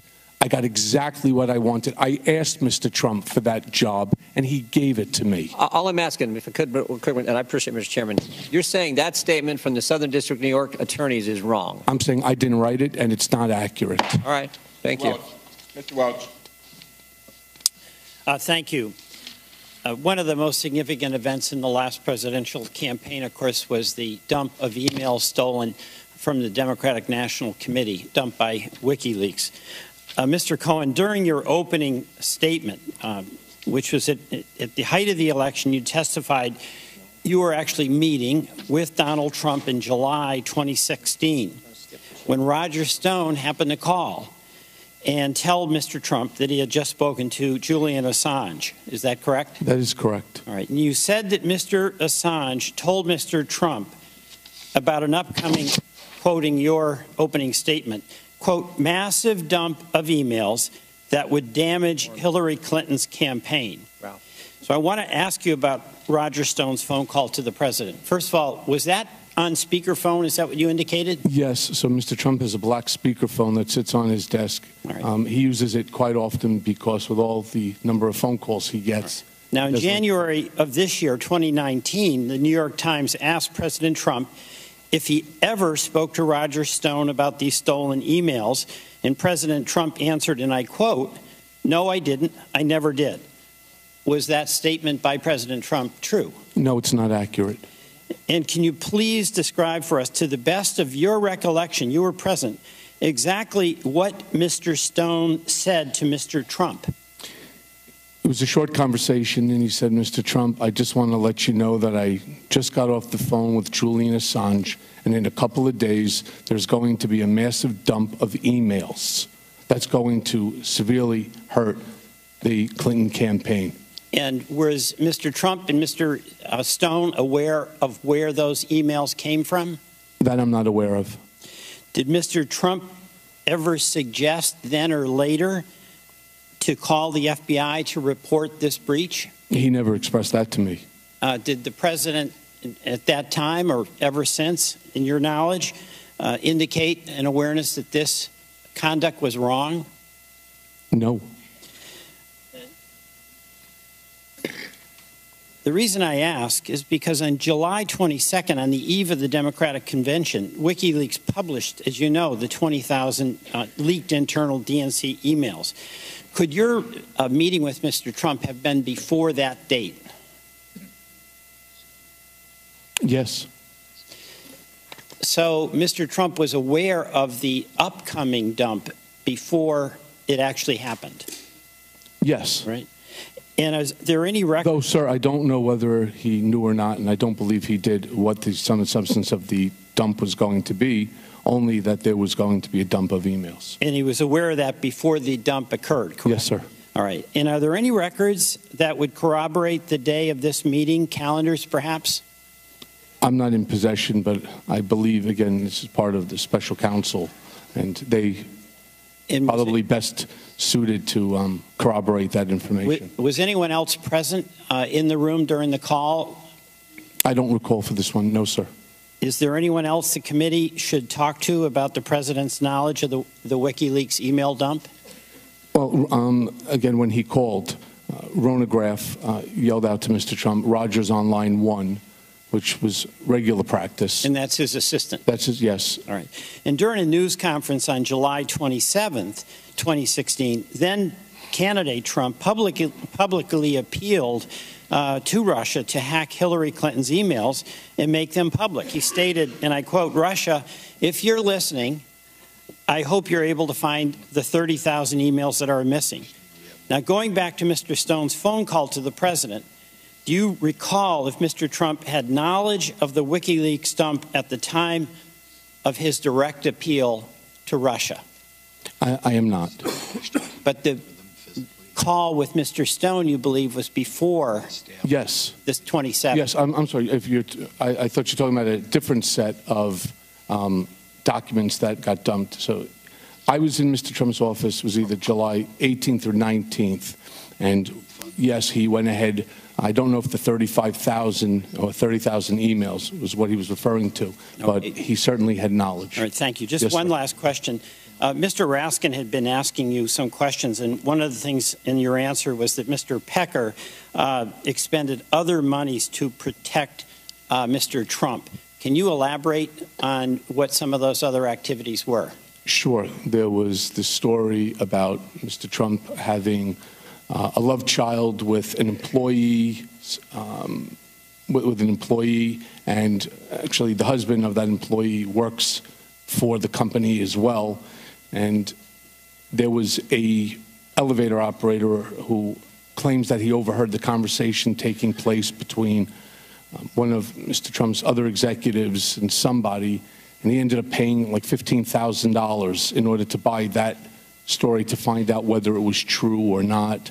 And that's just one example of things that David had done over the years. It was the reason why in the recording, when David was looking to become the CEO of Time magazine, we were concerned about, we'll call it the treasure trove of documents that had been created over the years, that if he left, somebody could open up the key to a drawer and find all this information. So we were going to look to buy all of those life rights and so on. Gentleman's time expired. Mr. Norman.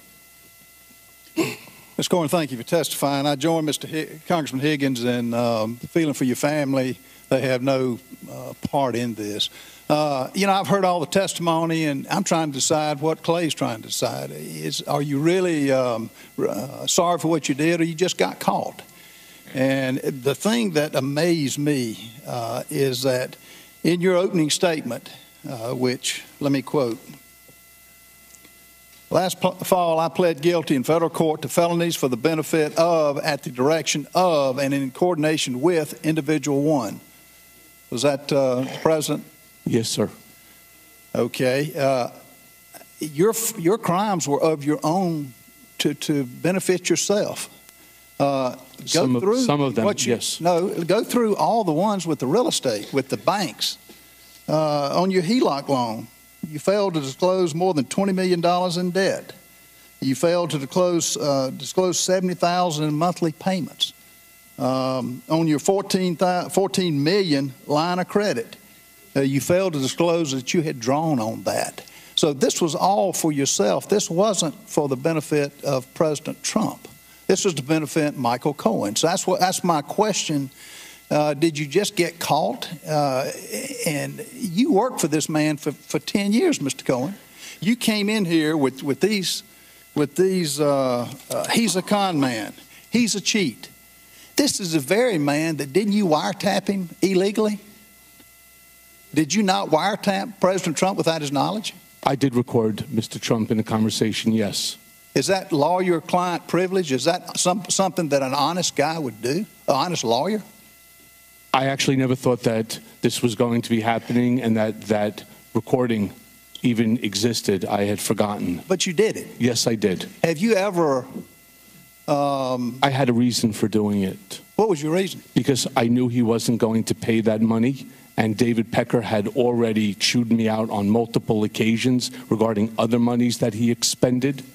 But this is a man that you trusted, you take a bullet for, you secretly recorded. Let me ask you this, Mr. Cohen. Have you legally or illegally recorded other clients? I have recordings of people, yes. Legally or illegally? I believe that they're legal. Did you tell them?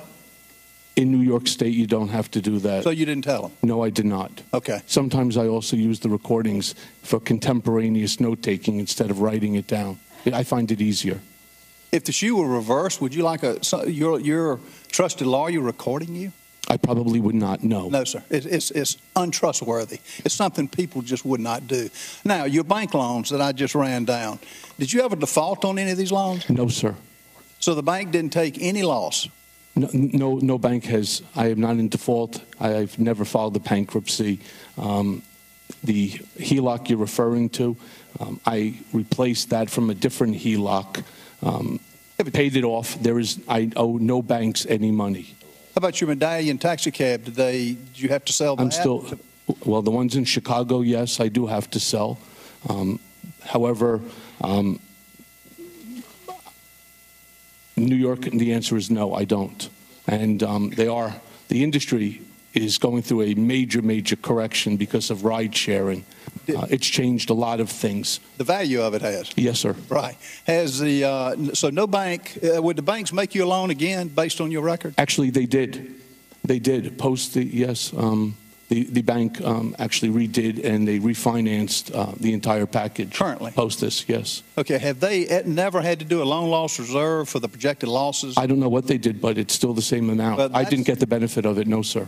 Most likely they did. I was on an audit committee. They may have done that, sir, but that's for their own banking, not for me. No, it's by law. If they suspect you of lying, which you admitted to, if they suspect you of maybe not being able to make a loan payment, they have to have a loan loss reserve that's 125% of what you. If it's $20 million, they have to post in their account $20 million plus. So they get no interest on it. And you know who pays for that? The American public who deals with that bank. Yes, but sir, I'm not in default, and I'm current on each and every one of those medallion loans.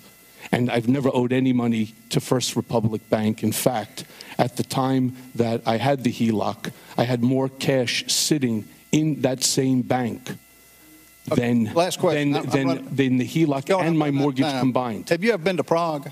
I've never been to Prague. Never have. I've never been to the Czech Republic. Yield my balance my time. Ms. Spear. Thank you, Mr. Chairman, and thank you, Mr. Cohen. On page 5 of your statement, you say, and I quote, "You need to know that Mr. Trump's personal lawyers reviewed and edited my statement to Congress about the timing of the Moscow Tower negotiations." Who were those attorneys? Jay Sekulow from the White House? Yes. Jay Sekulow, I believe Abby Lowell as well. And do you have a copy of your original statement that you can provide to the committee? I can try to get that for you. All right, if you would do that. The letter of intent for the Moscow Tower was in the fall of 2015, correct? Correct. Was there an expiration date on that letter of intent? There was no expiration So date. it could technically still be in effect today? Oh, no, it's been terminated. It has been terminated? Yes, ma'am. Okay. Did Mr. Trump tell you to offer Vladimir Putin a free penthouse? No, ma'am. So where does that come that was Felix Sater. It was a marketing stunt that he spoke about. So Felix Sater had suggested to you that Mr. Trump offer a penthouse to Mr. Putin? Yes, because it would certainly drive up the price per square foot. No different than in any condo where they start listing celebrities that live in the property. In 2016, did you travel to Europe? Yes. Did you meet with persons associated with the Moscow Tower project? No. It was for personal? Or? Personal. My daughter was studying at Queen Mary in London. So you did not meet with any Russians? No. There is an elevator tape that has been referenced as a catch and kill product. It was evidently of Mr. Trump and a woman, presumably Mrs. Trump, is that correct? Are we talking about in Moscow or the Trump Tower elevator tape? There's an elevator tape that went up for auction, ostensibly in 2016. Is Yes, that correct? I've heard about this. And who is on that tape? It's Mr. Trump with Melania. And what happened in that tape? Well, the story goes that he struck Melania while in that elevator because there's a camera inside, which I'm not so sure. Actually, I'm certain it's not true. I've heard about that tape for years. I've known 4 or 5 different people, including folks from AMI, who have But there was some tape that went up for auction, correct? I don't believe that auction was real, and I don't believe Mr. Trump ever struck Mrs. Trump, ever. I don't believe it. And are you aware of anyone purchasing that tape then? I don't believe it was ever So you never purchased. saw this tape? No, ma'am, and I know several people who went to go try to purchase it for catch and kill purpose. It doesn't exist. Right. Mr. Trump would never, in my opinion, that's not something that he Good to know. Is there a love child? There is not, to the best of my knowledge. So you would pay off someone to not It wasn't me, ma'am. report- It was AMI. It was David Pecker. So he paid off someone about a love child that doesn't exist. Correct. It was about $15,000. Okay. How many times did Mr. Trump ask you to threaten an individual or entity on his behalf? Quite a few times. 50 times? More. 100 times? More. 200 times? More. 500 times? Probably. Over the 10 years. Over the 10 years, he asked you. And when you say threaten, I'm talking with litigation or an argument with intimidation, a nasty reporter that is writing an article. What do you know about, let's go to your tapes. You said there's probably 100 tapes? Voice recordings. Voice recordings. And will you make them available to the committee? If you would really like them. Did Mr. Trump tape conversations? Don't you have to gavel that, sir? We would. Sorry. Mr. Trump, did Mr. Trump tape any conversations?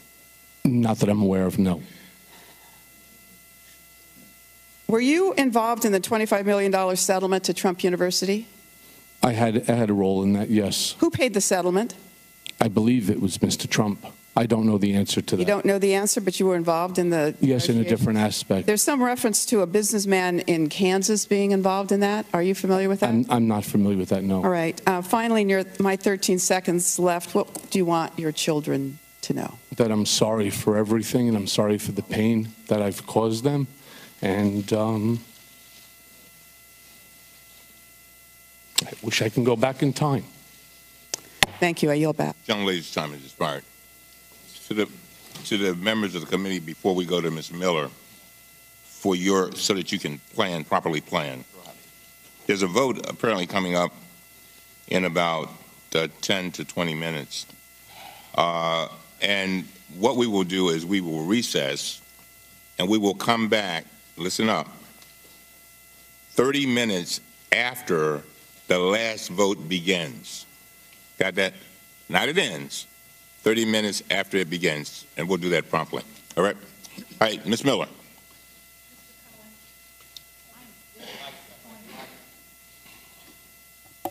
I am very disappointed to have you in front of this committee today. Quite frankly, this isn't the reason the people of West Virginia sent me to Congress. I find this hearing not in the best interest of the American people. This is another political game with the sole purpose of discrediting the president. If it was not already obvious, there are members here with a singular goal in Congress: to impeach President Trump. To achieve this goal, they will waste not only precious taxpayer dollars, but also time in this committee and Congress as a whole. In fact, they will go so far as to bring a convicted felon in front of our committee. We are supposed to take what you say, Mr. Cohen, at this time about President Trump as the truth.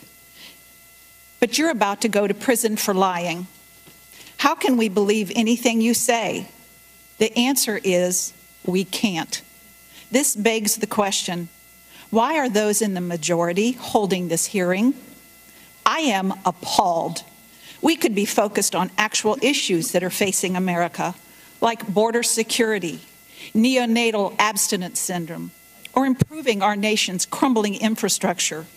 Instead, the Democrats are trying to grasp at straws. Let's talk about this witness. From his sentencing hearing in the Southern District of New York, Judge Pauley stated, Mr. Cohen pled guilty to a veritable smorgasbord of fraudulent conduct, willful tax evasion, making false statements to a financial institution, illegal campaign contributions, and making false statements to Congress. Each of the crimes involved deception, and each appears to have been motivated by personal greed and ambition. This is who we have in front of us today in our committee. Someone who is about to be sent to prison for 3 years for evading his taxes, deceiving a financial institution, lying to Congress, among other counts. One of the most appalling facts about this hearing is that Mr. Cohen has used his experiences with President Trump both before and after he was elected for his own greed and profit. I'd like some yes or no answers. Isn't it true you tried to sell a book about your time with President Trump entitled Trump Revolution: From the Tower to the White House, Understanding Donald J. Trump?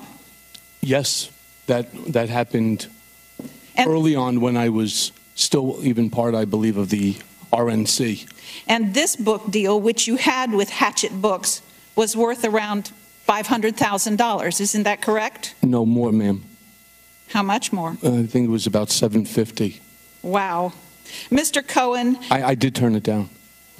Given that you continue to profit from publicly discussing your time with Mr. Trump, I worry that this committee hearing the majority has given you will only serve as a platform for you to continue to lie and sensationalize and exaggerate wherever it suits you. Do you plan to pursue another book deal about your experiences? Yes. I would presume this book would be a little different than your latest pitch, but your new angle might please some new fans. anything to sell books. Mr. Chairman, we've canceled hearings on child separation and on other issues that are close to my heart for this media circus. What a waste of time and money for a man who has gladly exploited the name of the president to promote his own name and fill his own pockets. It pains me that we are sitting here adding another chapter to his book. Thank you, and I yield the remainder of my time to Mr. Jordan. I thank the gentlelady for yielding. Earlier, Mr. Cohen, the gentlelady from California talked about this this tape. I'm sorry, I can't hear you. Earlier, the gentlelady from California talked about this tape, this elevator tape that you said does not exist. That's correct. I do not believe it exists. But is it also your testimony that the Trump team was willing to pay to make sure a story about a non-existent tape never became public? No, sir, that's not what I said. They were willing to stop a false tape? We learned that this tape was potentially on the market and that it existed. And so what we did is exactly what we did with all the other catch and kill. We looked for it. And if in fact that it did exist, we would have tried to stop it. That's what I would have done. False tape. But it's a false tape. I've never heard it, and I can assure you one thing about Mr. Trump. Many things, he would never, ever do something like that. I don't see it. Ms. Kelly. Thank you, Mr. Chair. Mr. Cohen, I'd like to ask you more about the details of the $130,000 payment you made to Stephanie Clifford, the adult film actress known as Stormy Daniels, in order to purchase her silence shortly before the 2016 elections. First, according to documents filed by federal prosecutors in New York, you created a shell company called Essential Consultants, LLC. Is that correct? It's correct. And you created this company for the purpose of making the payment to Ms. Clifford. Is that correct? Amongst other things, yes. You then used a home equity line of credit to fund the account in the name of Essential Consultants, LLC. Is that correct? That's correct. You then wired $130,000 to the attorney representing Ms. Clifford at that time and wrote in the memo field for the wire the word, quote, retainer. Is that correct? Correct. Can you tell us why you decided to use this complicated process to make this payment? Well, starting an LLC is not a sophisticated means. LLC, you call up a company, you pay for it, and they open it for you. And the reason that I used the home equity line of credit as opposed to cash that I had in the same exact bank was I didn't want my wife to know about it because she handles all of the banking. And I didn't want her coming to me and asking me what was the $130,000 for. And then I was going to be able to move money from one account to the other and to pay it off because I didn't want to have to explain to her what that payment was about. I sent it to the IOLA account, the interest on a lawyer's account, to Keith Davidson, California, Ms. Daniels' attorney. He would hold it in escrow until such time as I received the executed NDA, non-disclosure agreement. Did Mr. Trump know you were going through this process to hide the payment? Yes. Why not just use Mr. Trump's personal or company bank account to make the payment? Why was the distraction so important besides you not wanting your wife to know? What his concern was that there would be a check that has his very distinct signature onto it. And even after she cashed the check, all you need to do is make a photocopy of it, and it's kind of proof positive on exactly what took place. So here the goal was to keep him far away from it as possible. Can anyone corroborate what you have shared with us? Absolutely. And that is? Keith Davidson, Alan Weisselberg, President Trump. Okay. Now let's talk about the reimbursement. According to federal prosecutors, and I quote, after the election, Cohen sought reimbursement for election-related expenses, including the $130,000 payment.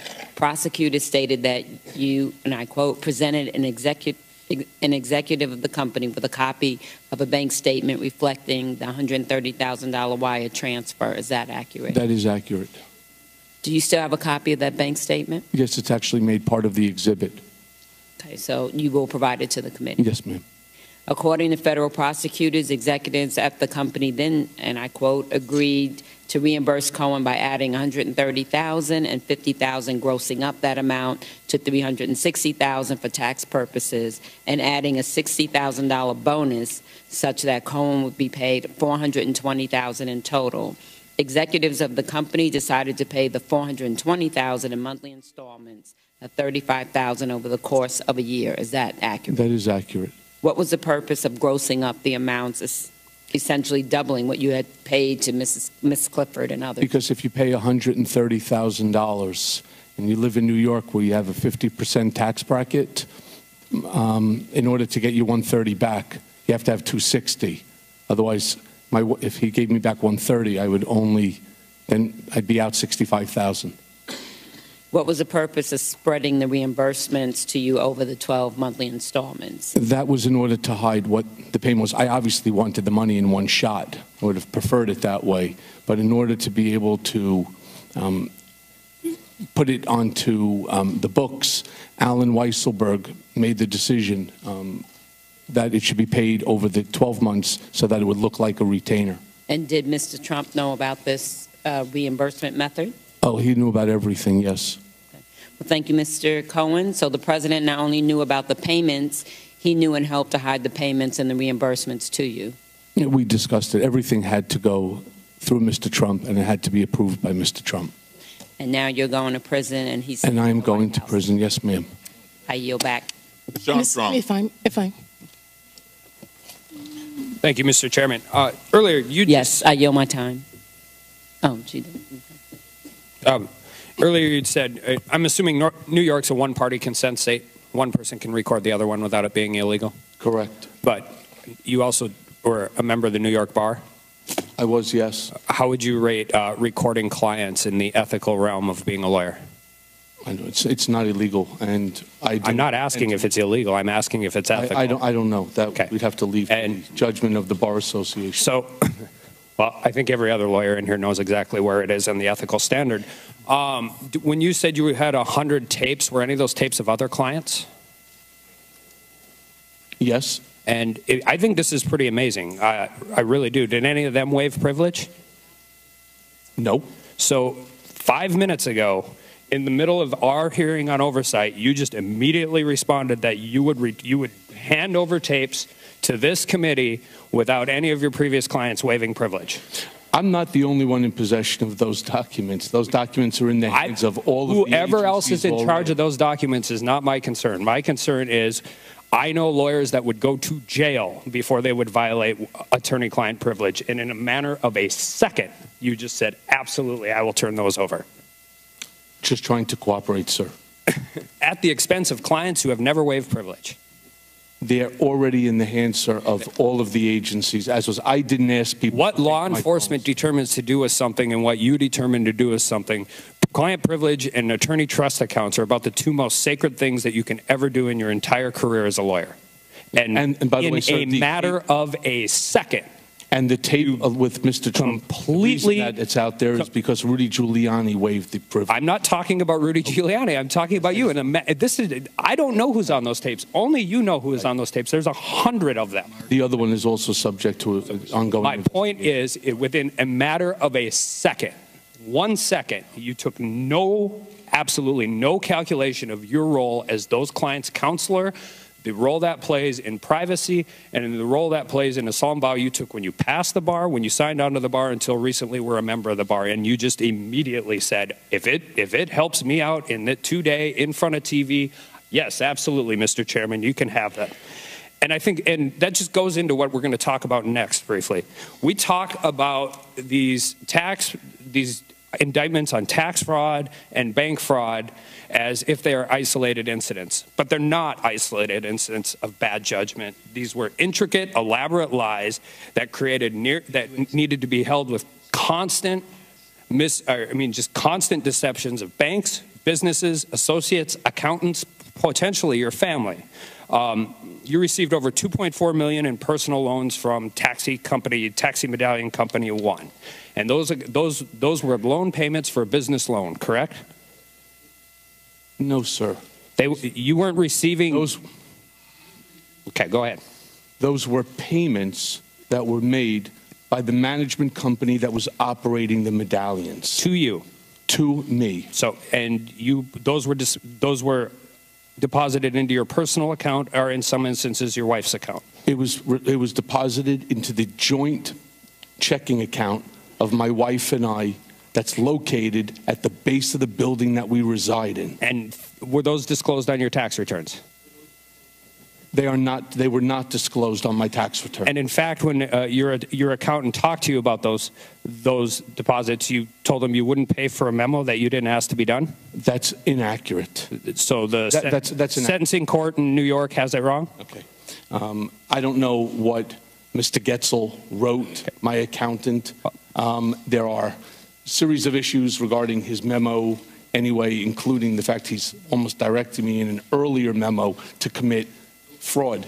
But putting all that aside with Jeff Getzel, the answer to that is I pled guilty, all right? And I made my mistake, and I'm going, as I've said 100 times now, right? I'm not so sure why this singular attack on my taxes. If you want to look at them, I'm more than happy to show them to you.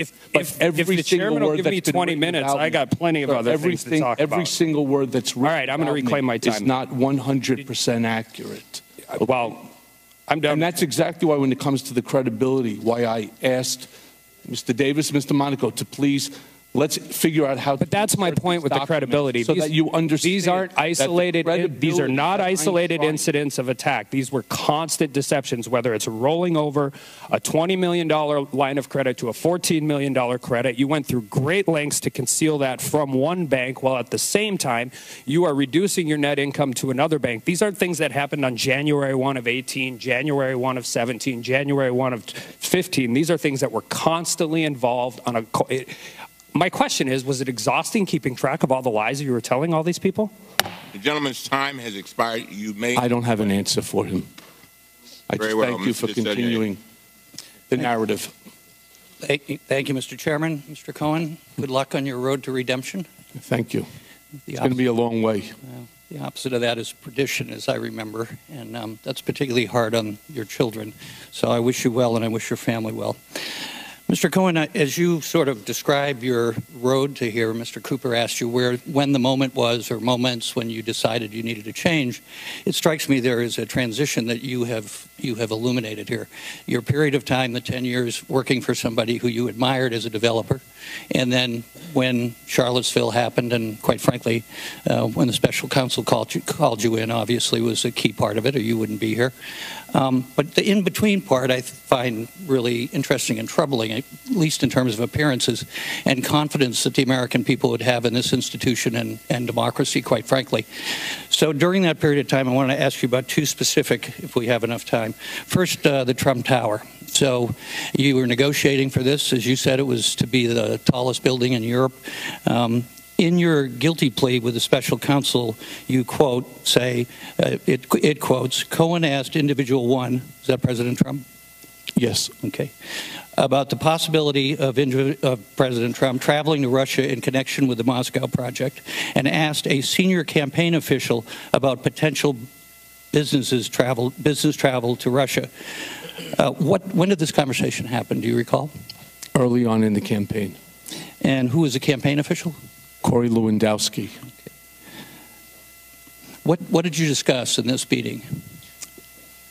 Possibility of which dates that Mr. Trump would have availability if, in fact, that we were going to go over to Russia to take a look at the project. I'm sorry, sir? So go ahead. Unfortunately, it never came to fruition because we were never successful in getting the first prong of what I needed, which was ownership or control over a piece of property. And until such time, there was no reason to come up with a date. But when I first received the information request to go to Russia, what I decided to do is I spoke to Mr. Trump about it. He told me to speak to Corey and see what dates might be available if I got the information I needed. So it stopped because of appearances, or did it stop because the parties decided not to pursue it? I'm so sorry, I don't understand your question. So why did the pursuit of the Trump Tower that Mr. Trump has now said, of course he pursued it because he thought he might be going back into the development business. Why was the reason that the deal stopped? Because he won the presidency. Okay. So in that interim period of time, you must admit it looks troubling that now that we know what foreign influence was attempting to do, whether there was collusion or not, it certainly appears troubling that Mr. Trump was part of this negotiation, and at the same time what we know, perhaps separately, that the Russians were engaged in our election. Well, I don't know about them being engaged in the election. I can only talk for myself. Here I would say to Mr. Trump, in response to his question, what's going on with Russia, is I'm still waiting for documents, and then that night at a rally, he would turn around and do his battle cry of no Russia, no collusion, no involvement, witch hunt. Okay, on a separate subject, but somewhat related, on January 17 of this year, the Wall Street Journal published a story stating that you hired John Gager, the owner of a consulting company who works for Liberty University in Virginia, to rig at least 2 online polls related to Donald Trump. Did you hire him? Those were back in, I believe, 2015? 2014. 2014. So you did hire him? Yes, I spoke with Mr. Gauger about manipulating these online polls. And did he use bots to manipulate the poll? He used algorithms, and if that includes bots, then the answer is yes. Yes, that's accurate. Did the president have any involvement? Yes. In directing you to do this? Yes. What were the results of the poll? Exactly where we wanted them to be. In the CNBC poll, we came in at number 9, and the Drudge Report, he was top of the Drudge Report as well. Okay. Poll. And please understand also, the CNBC poll was called The Contenders, and it was the top 250 people that they named, and it was supposed to be the top 10 most influential people. Let me just finish with, earlier today, you directed a comment to my colleagues, and I'm quoting, so correct me if I got this wrong. You said the more people who follow Mr. Trump, the more people will be where I am. Is it your expectation that people in the administration will end up where you are? Sadly, if they follow blindly like I have, I think the answer is yes. Thank you. Time has expired. Mr. Stubbe. Thank you, Mr. Chairman. When I ran for Congress, I talked about how Washington was broken. But I certainly did not expect the level of political gamemanship, partisanship, and sheer stagnation of policies that would improve the lives of Americans that I'm witnessing today. It is terribly disappointing to me that this committee and its chairman chose to spend our time in questioning an individual that has zero probative value and zero credibility, instead of spending our limited time focusing on improving the lives of Americans, creating jobs, or streamlining the functioning of our federal government. Yet here we are, taking testimony from a convicted liar, and not someone who has just lied to his clients or family or friends, but testimony from an individual who deliberately and premeditatedly lied to this body.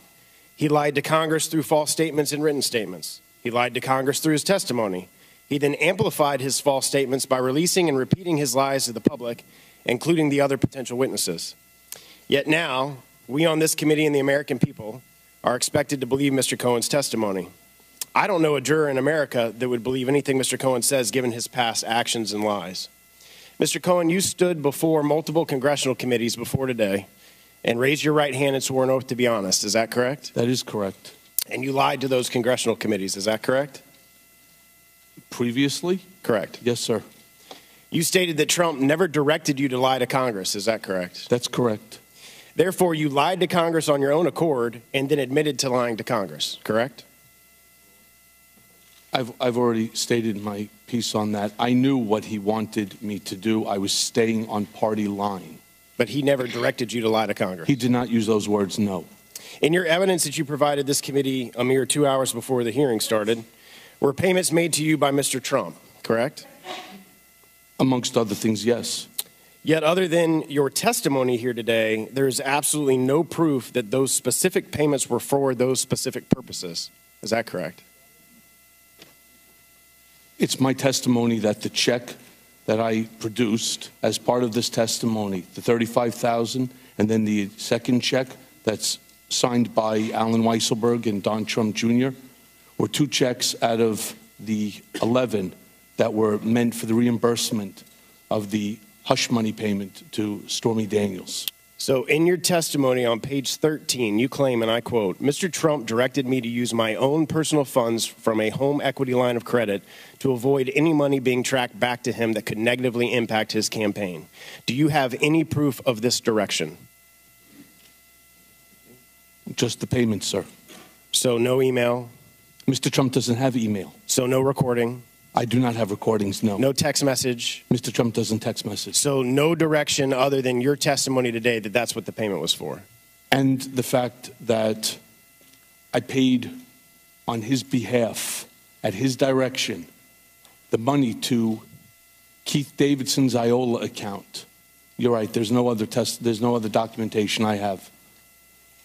So nothing that you produce as part of your exhibits prove that President Trump directed you in any way to make that payment? I don't even know how to answer that, sir. Well, it's pretty simple. There's nothing in the evidence that shows, or the exhibits that you provided today, that show that Trump directed you to make those payments. Other than the non-disclosure agreement that has been seized by government authorities and is widely shown, I don't believe there's anybody out there that believes that I just decided to pay $130,000 on his behalf. Well, you were his attorney for over 10 years. That doesn't mean that I pay $130,000. Well, it doesn't also mean that he wasn't paying you for representation of counsel. Okay. So how did President Trump even know you had a HELOC? I'm so sorry, sir? How did President Trump even know you had a HELOC? Because we discussed it. Because I told him the same thing, that I didn't want my wife to find out about it. And as one additional, Rudy Giuliani himself came out and expressed that Mr. Trump reimbursed me for the money that was spent to pay Stormy Daniels. And did you tell Chris Cuomo that you had no access to Mr. Trump during October and November of 2016? I'm sorry, I don't know what you're referring to. Your interview with Chris Cuomo. I would need to see the document. Did you also tell Chris Cuomo that you made these payments without telling Mr. Trump because you wanted to protect Mr. Trump? And I was protecting Mr. Trump.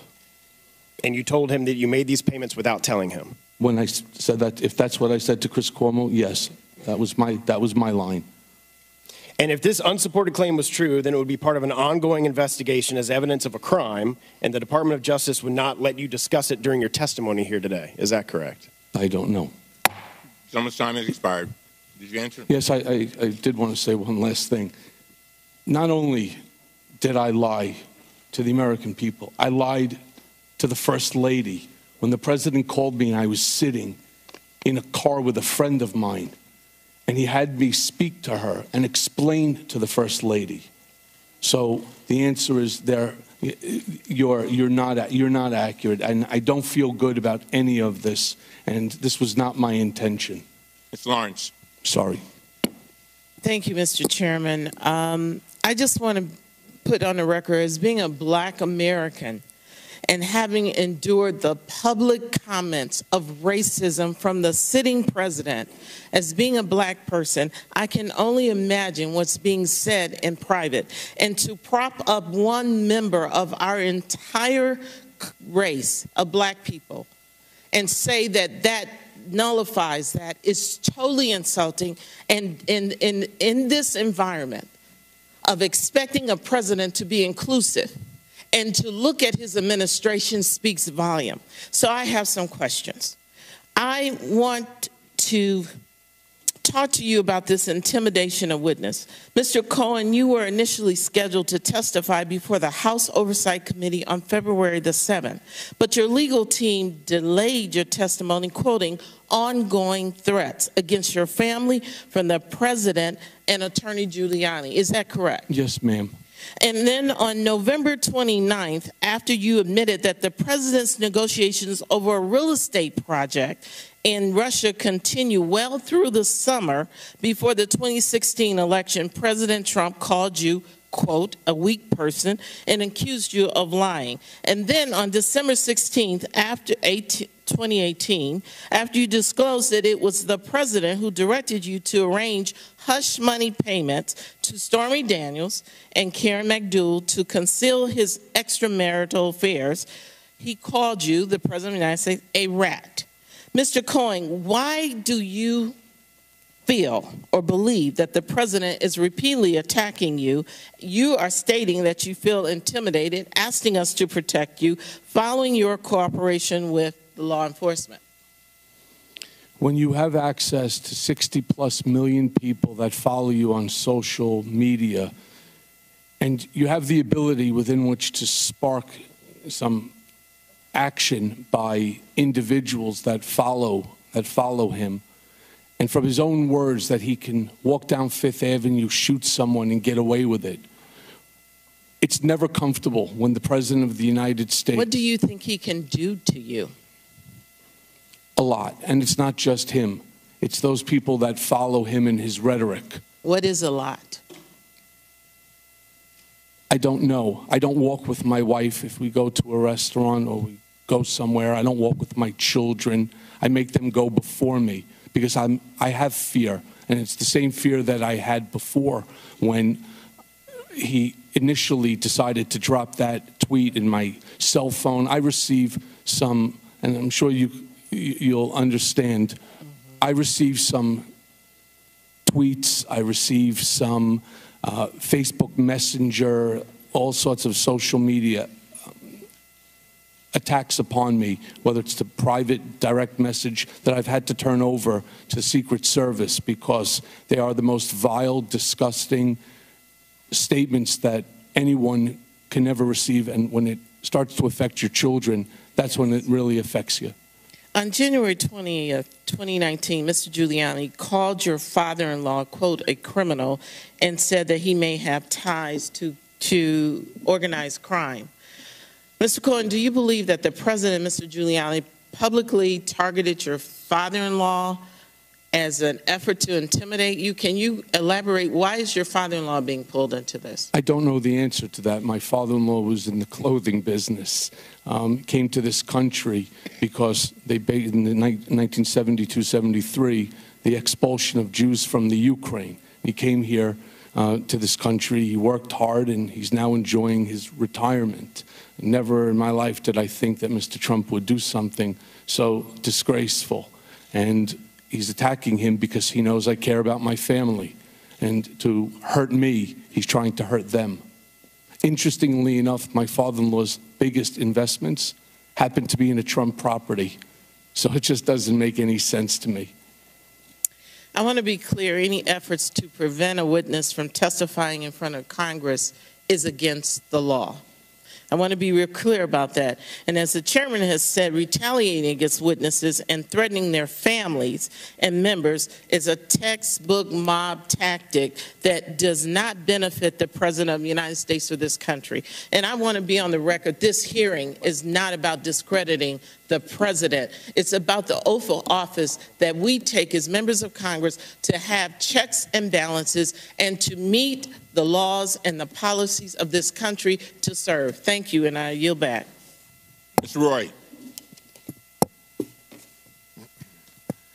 Mr. Cohen, I too want to offer my heartfelt thoughts for your family and what they're going through. I know it's tough, and for your time here today, I know it's tough for you to stand here in front of this committee. The chairman suggested you volunteered to come here. You testified that you were asked to come here. Is it correct you were asked to come here, yes or no? Yes. The combined total of the crimes for which you were sentenced would bring a maximum of 70 years, yes or no? Yes. Yet you are going to prison for 3 years, yes or no? Yes. The prosecutors of the Southern District of New York say to secure loans, Cohen falsely understated the amount of debt he was carrying and omitted information from his personal financial statements to induce a bank to lend on incomplete information. You told my colleague here today that you did not commit bank fraud. Not parsing different statutes, which I understand could be, I want for clarity, are you or are you not guilty of making false statements to a financial institution, yes or no? Yes, I pled guilty. You said clearly to Mr. Cloud and Mr. Jordan that the Southern District of New York lawyers were being untruthful in characterizing your desire to work in the administration. Do you say again that the lawyers of the Southern District of New York are being untruthful in making that characterization, yes or no? I'm saying that's not accurate. Okay, so you're saying they're being untruthful. I'm not using the word untruthful. That's yours. I'm saying that that's not accurate. I did not want a role or a title in the administration. I'm sure the lawyers... I got the title that I wanted. I'm sure the lawyers of the SDNY appreciate that distinction. Question, you testified today you have never been to Prague and have never been to the Czech Republic. Do you stand behind that statement? Yes, I do. I offer into the record an article in known conservative news magazine Mother Jones by David Corn, in which he says he reviewed his notes from a phone call with Mr. Cohen that Mr. Cohen said, quote, "I haven't been to Prague in 14 years. I was in Prague for one afternoon 14 years ago," end quote. Question, you, as my friend Mr. Armstrong rightly inquired, offered to the committee taped information involving clients with the bat of an eye. Do you stand behind that, yes or no? Sir, I'm sorry, I don't understand what you said so fast. You, as my friend Mr. Armstrong rightly inquired, offered to this committee taped information involving your clients with the bat of an eye. Do you stand behind that offer? If the chairman asks me, and I'll take it under advisement now, and it's not a problem in terms of attorney-client privilege, yes, I will turn it over. You, as my friend Mr. Meadows pointed out, misled this committee even today in a written submission that contradicted your testimony. You have suggested you are going to review that. Are you going to review it in our next break to correct the record, yes or no? Yes. Question, you helped out the president's campaign or were involved in the campaign as a representative, as a spokesman, even in your words today. It was your idea for the campaign dating back to 2011. Is that accurate, yes or no? Yes. 2011 is a year that sticks in my head. For it's the year my daughter was born, and it was the year I was diagnosed with cancer. I was not then pushing for Donald Trump to be president. I was fighting cancer. Even in 2016, I was publicly backing a certain Republican from Texas. Some might guess who it was. But you were all in. And you either wanted Donald Trump to be your president because it would be good for the country, or you did it for your own personal advancement, or both. Sort of the two options. Real Americans in my district and across the country wanted the president to be president, not in any way because he's perfect, but rather because they are sick and tired of this hellhole. They supported the president because they are sick and tired of the games that we are seeing here today. They are sick and tired of politicians who refuse to secure the border, balance our budget, restore health care freedom, and then get the hell out of their way so they can lead their life. They are mystified that we amass about $100 million of debt per hour, which means we've blown through $450 million during this charade in amassing debt. $450 million. They're sick and tired of a Democrat Party that willfully ignores cartel-driven asylum crisis on our border that endangers American citizens and the migrants who seek to come here. Just yesterday in Eagle Pass, Texas, Border Patrol agents arrested an MS-13 gang member. In McAllen, Texas, federal authorities are offering a reward for a man tied to Mexico's Gulf cartel for his alleged roles in various murders, kidnappings, and home invasions in South Texas. A mass Honduran migrant rush at the Texas border forced brief closure of the Laredo port. This is this week. This is what we're ignoring. This is not what we're doing for the American people while we engage in this charade. This is not what the American people sent us here to do. This is an embarrassment for our country. I talked to my beautiful wife back in Dripping Springs, Texas, just before the hearing. I said, don't bother watching. She said, as I roughly expected, don't worry, I won't. I have more important things to do. And she, like the rest of the American people, have a hell of a lot more important things to do than to watch this. I said, amen, darling. I can't help but think that is what the majority of the American people are thinking while watching this unbelievable circus.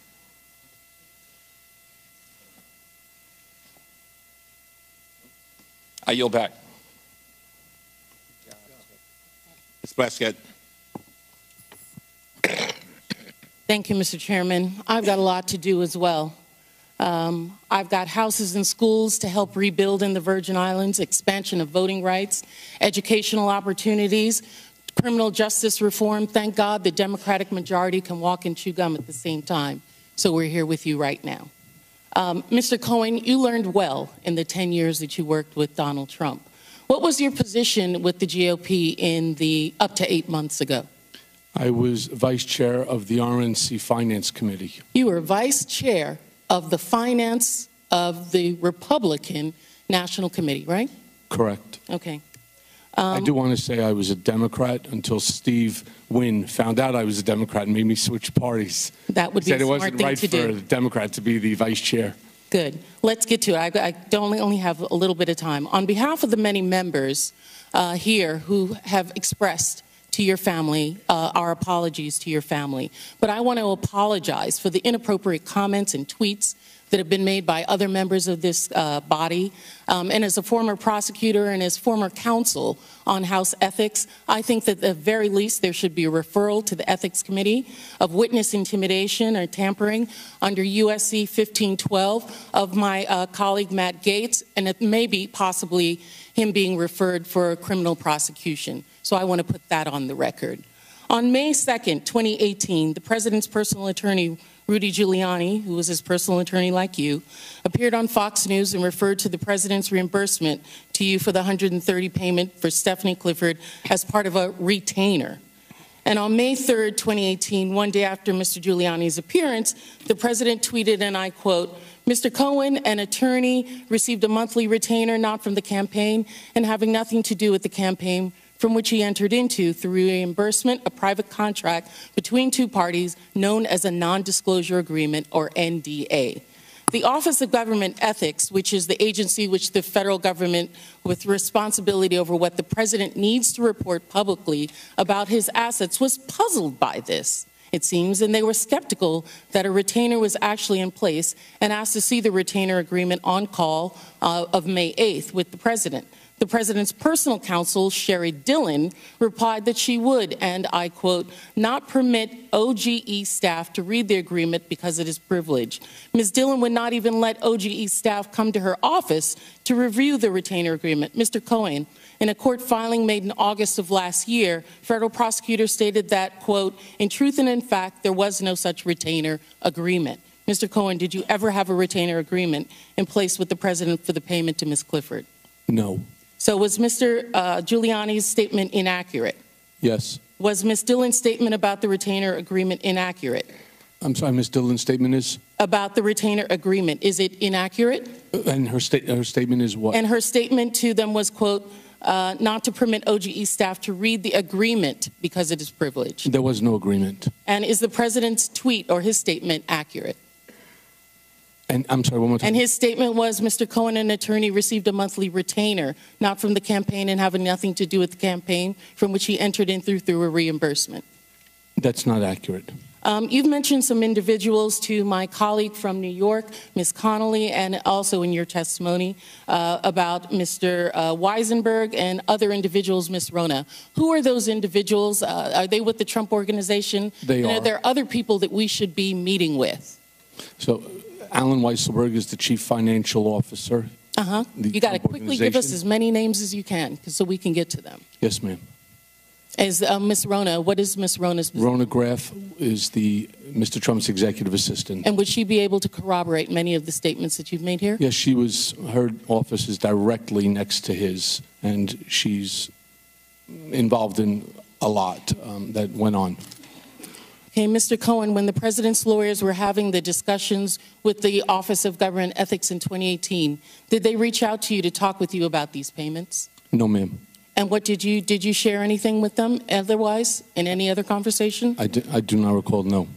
Can the committee obtain more information about these facts by obtaining testimony and documents from the White House, the Trump Organization, and the president's attorneys? I believe so. Mr. Chair, I think that those are the individuals that we should be speaking with, and I yield back at this time. The committee will now stand in recess again. We will come back. Listen up, 35 minutes after the last vote begins. So for Mr. Cohen, we're talking about probably about an hour or so. All right. So much. All right, well, the Congress has taken a break. The House Oversight Committee has been hearing from Michael Cohen for the last, 4.5 hours or so. And we are in a break as well, and we bring in a couple of lawyers who've been watching along with us. Danny Savalas, criminal defense lawyer, Mimi Rocha, who is a former federal prosecutor. And let's size up Michael Cohen as a witness. Danny, I'll start with you. Actually, rather impressed. He's performed better than I would have expected. I think overall, the most compelling thing that came out of Michael Cohen was the beginning in his written statement, his pre-prepared statement. On the whole, most of the Republican folks questioning him have retreated to, you're a liar, you're a big liar, you're a lying liar, your pants are on fire. They actually have billboards in the room saying Cohen is a liar. That's right. Yes, that's right. That's how, and we already know he's a liar. Everybody already knows that he has credibility issues. Mimi will explain how cooperating witnesses, that is the hallmark of a cooperating witness. They have credibility problems. But on the whole, some of the things that were really shocking were that Cohen recorded people surreptitiously up to 100 times over 10 years. And what's even more surprising is that that's not illegal in New York because it's a one-party state. And even ethically, not that it matters anymore because he was disbarred yesterday, believe it or not, there's no express prohibition in New York lawyer ethics, but it's something that a lawyer shouldn't make a habit of. And I think it's pretty plain that Cohen made a habit of recording folks. Mimi, if he were your cooperating witness and you were at SDNY right now, would you say, you're doing okay, or here's what I would clean up? I think he's doing fantastic. Look, first of all, he seems to be really stating what he knows and not trying to go beyond that. You know, and it's interesting because if you look back at the special counsel office letter on behalf of him for sentencing, that was something they said. Mueller said he says what he knows about people and doesn't try to go beyond that. And that's what I get from him, right? When he has a damning fact, he says it. But when someone says, well, what would you say about this about Mr. Trump? If he doesn't agree with it, even if it could, quote, hurt Trump, he says, nope, I can't say that. That's not. Can we play a quick game? What question hasn't been asked that you're like, get me out of your seat? You too. I just want a quick there. What question, you right now, and you have Michael Cohen next. More names. For a while, it was left unanswered. We didn't get to it. But who were the lawyers who edited his statement to Congress? And more about what exactly was edited, who did it, how often, when it happened. There's no privilege there. They weren't acting on his behalf. They were acting for the president. That's something that jumped out at me. And maybe more of the potential scandals. You know, the elevator videotape. Did it exist? Did it not? Are there any other relationships out there that have been the subject of payoffs? But maybe, I mean, we're talking about this credibility issue. And, okay, so Danny and you, the lawyers here, you think, okay, he's fine in terms of credibility. Well, that only matters to the extent that he's offering substance that's new. Yeah. Is he offering something substantively in the allegations against President Trump that we did not know before? Has he brought evidence to the table? Yeah. I think so, right? And that you're right. We got to start with that point. Why does his credibility matter? I think there have been some pretty explosive facts here. Not necessarily completely new areas that we didn't know about, but has really, frankly, shored up this campaign finance crime and Trump's involvement in it. And remember, again, I mean, this isn't a trial, so we still don't know what else is out there. But just the fact that he brought this check that Trump signed, we can see it with our own eyes. It's for $35,000, which is exactly what it says in the Southern District charging documents. So those are filed in court by the Southern District. So they have almost sort of vouched for those facts as well. So the fact, you know, that the payments were made in 12 increments of $35,000. And guess what? Here's one of those checks signed by Trump. I think that's great corroboration. And so I think while, again, we sort of knew because he had said it and you know. Well, the president now acknowledges the president basically admitted payments. it. But we're hearing more now about his direct involvement in it and his paying back in this totally convoluted way that they created this system to hide the payments because, one, they didn't want to pay taxes on it, and two, they wouldn't want to report it. And this goes to the heart of what the crime is. They didn't want people to find out because they wanted to hide it from the voting public. And just one other big fact, I think really on the not just on the Trump Tower Moscow and how much Trump was involved in that, but on the lying about the Trump Tower Moscow and the fact that Trump was personally involved and his lawyers were, you know, and to Danny's point. Are you referring to the convicted Russian mobster or something that one congressman kept referring to? Exactly. Right, or are you talking about this testimony that Michael Cohen provided to Congress, which he now acknowledges was a lie, where he said, conversations about the Moscow Trump Tower, that ended in January 2016. Now he says, well, no, actually, I was lying to Congress. It went well into June 2016. There's that, and the fact that Trump's lawyers actually, apparently helped create that. I would like to hear more details about that also. Rudy Giuliani told us on the record it went to November and December, and then they were trying. So they have created their own confusion. And then the other explosive testimony, if you believe it, that that Trump was told ahead of time about the WikiLeaks dump. That's really significant. Let's go to Casey Hunt. Casey, it's interesting. Do Republicans in particular feel as if they clearly have one goal, to make Michael Cohen seem as uncredible as they possibly can? They have not gone out of their way to try to defend President Trump. It's a remarkable decision, Chuck, and I talked to one member of Congress who I would consider to be someone who has a head for this kind of strategy, and as this person understood it, the idea here was to make this hearing all about Cohen and not about President Trump. The idea being that Democrats wanted this to be about taking down the president, and that if they shifted that focus away, it could be generally advantageous. But I do think that left a blind spot that you point out, which is to say there isn't anyone necessarily defending the president. All they're doing is tearing down Cohen. And one Democratic member pointed out to me that, perhaps that strategy backfired a little bit because, in fact, Cohen seems to be knocking down a variety of I'm not even sure I would call them reports. They've almost been, rumors that have been written about that pertain to President Trump and various things he's been accused of, whether it's having mistresses have abortions or these tapes in elevators. And, Michael Cohen has really actually vouched for his character in all of those things and said, I know nothing about that.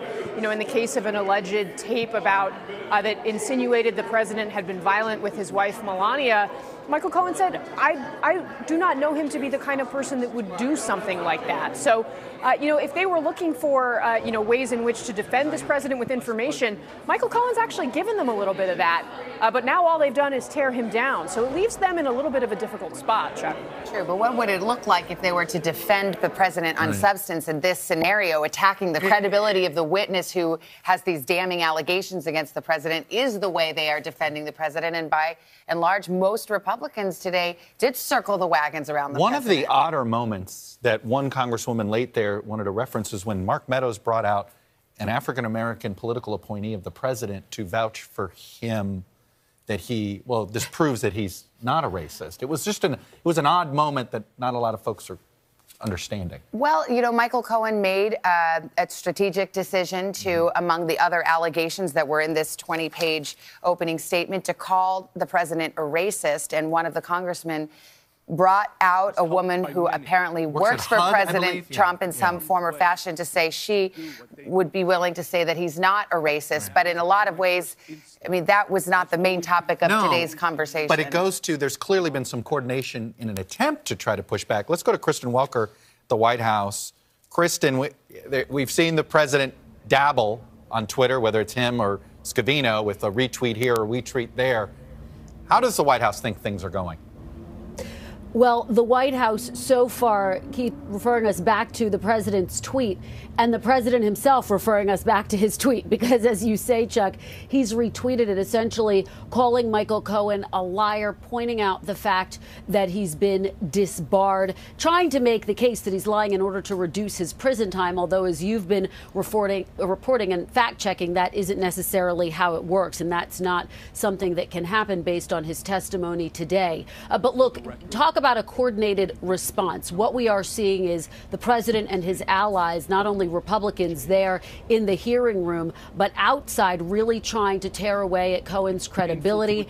You have the president's son, Donald Trump Jr., making the point that this is all occurring while the president is overseas in Vietnam, trying to strike a nuclear deal with Kim Jong-un, his second meeting with the leader. Donald Trump Jr. tweeting, only Democrats could hate someone so much that they would try to disrupt nuclear peace talks with testimony from a convicted felon. So this is the strategy that we anticipated. It's what we're seeing play out. I do want to go to that point that you were talking about, the fact that Cohen testified that he was with the president and his attorneys, who essentially amended that testimony that he delivered initially, in which he lied about those negotiations over Trump Tower. So far, no response from the president's legal team, but I did talk to one of his former lawyers at the time, John Dowd, who said, look, he wasn't in the room, didn't know about the meeting. And I said, what's your response broadly to what you're witnessing? He said he's not paying a whole lot of attention, but went back to that Republican talking point that Cohen is a liar. So right now, broadly, sticking to the script as they continue to monitor this. Now,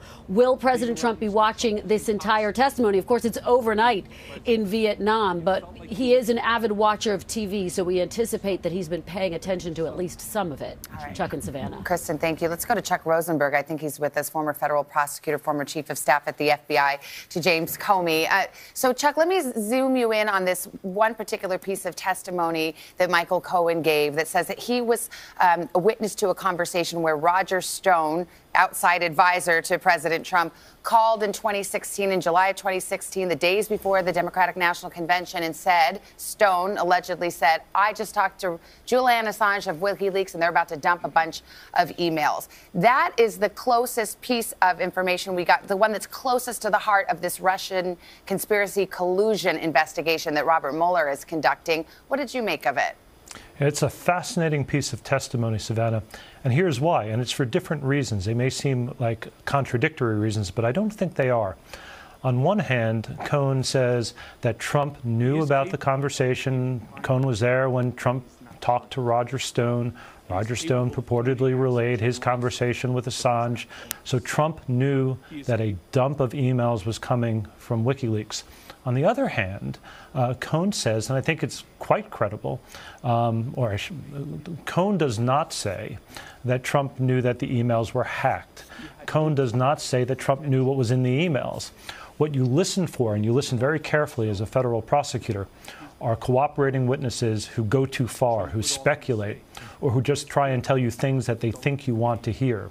And so, and I know Mimi has done this 1,000 times, as have I, we're listening carefully to things that Cohen is not saying, because some of the things that he is not saying go directly to his credibility.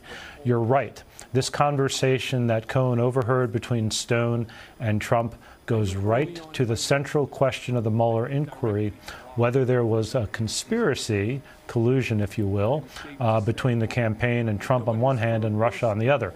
Cohen cannot close that circle for prosecutors. That doesn't mean they can't close it through some other means.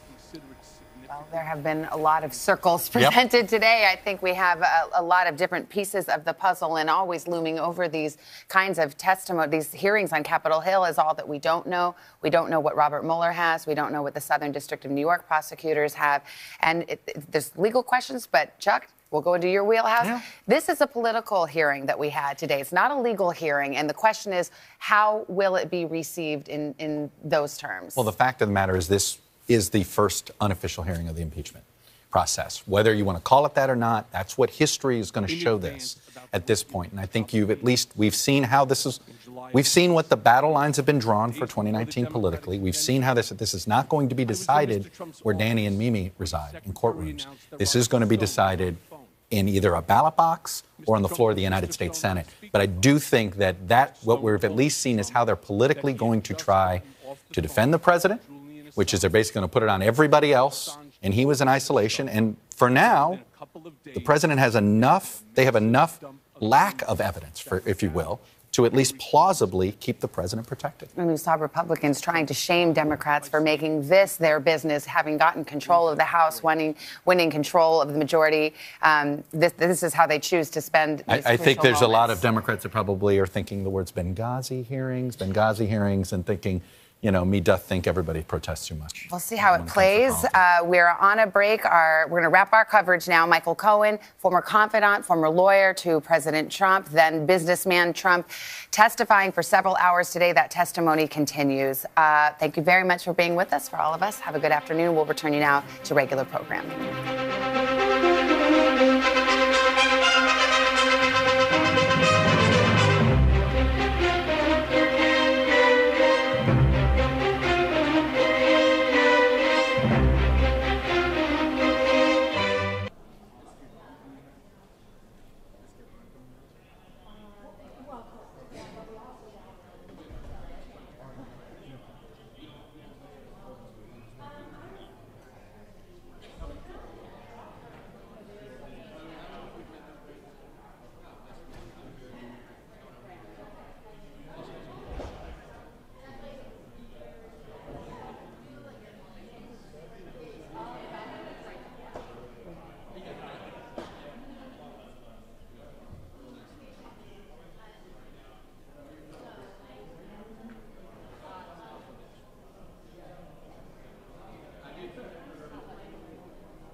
That's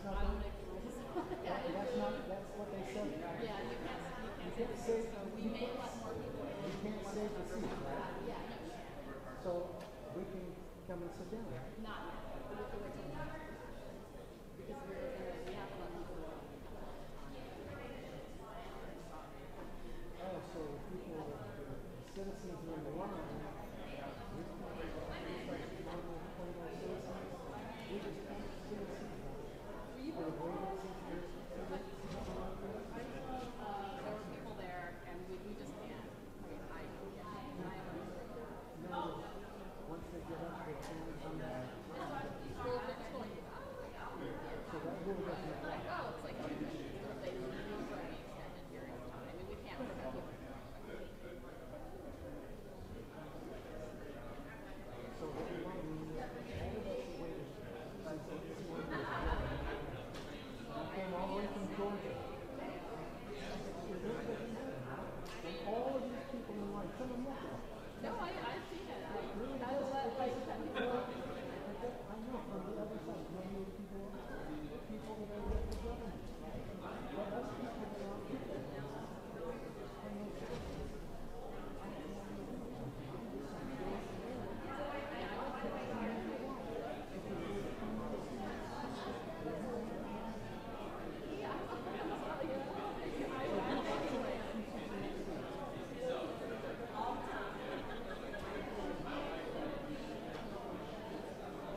release those returns until the audits are over, unquote. For the record, nothing prevents individuals from sharing their own tax returns, even while under audit by the IRS.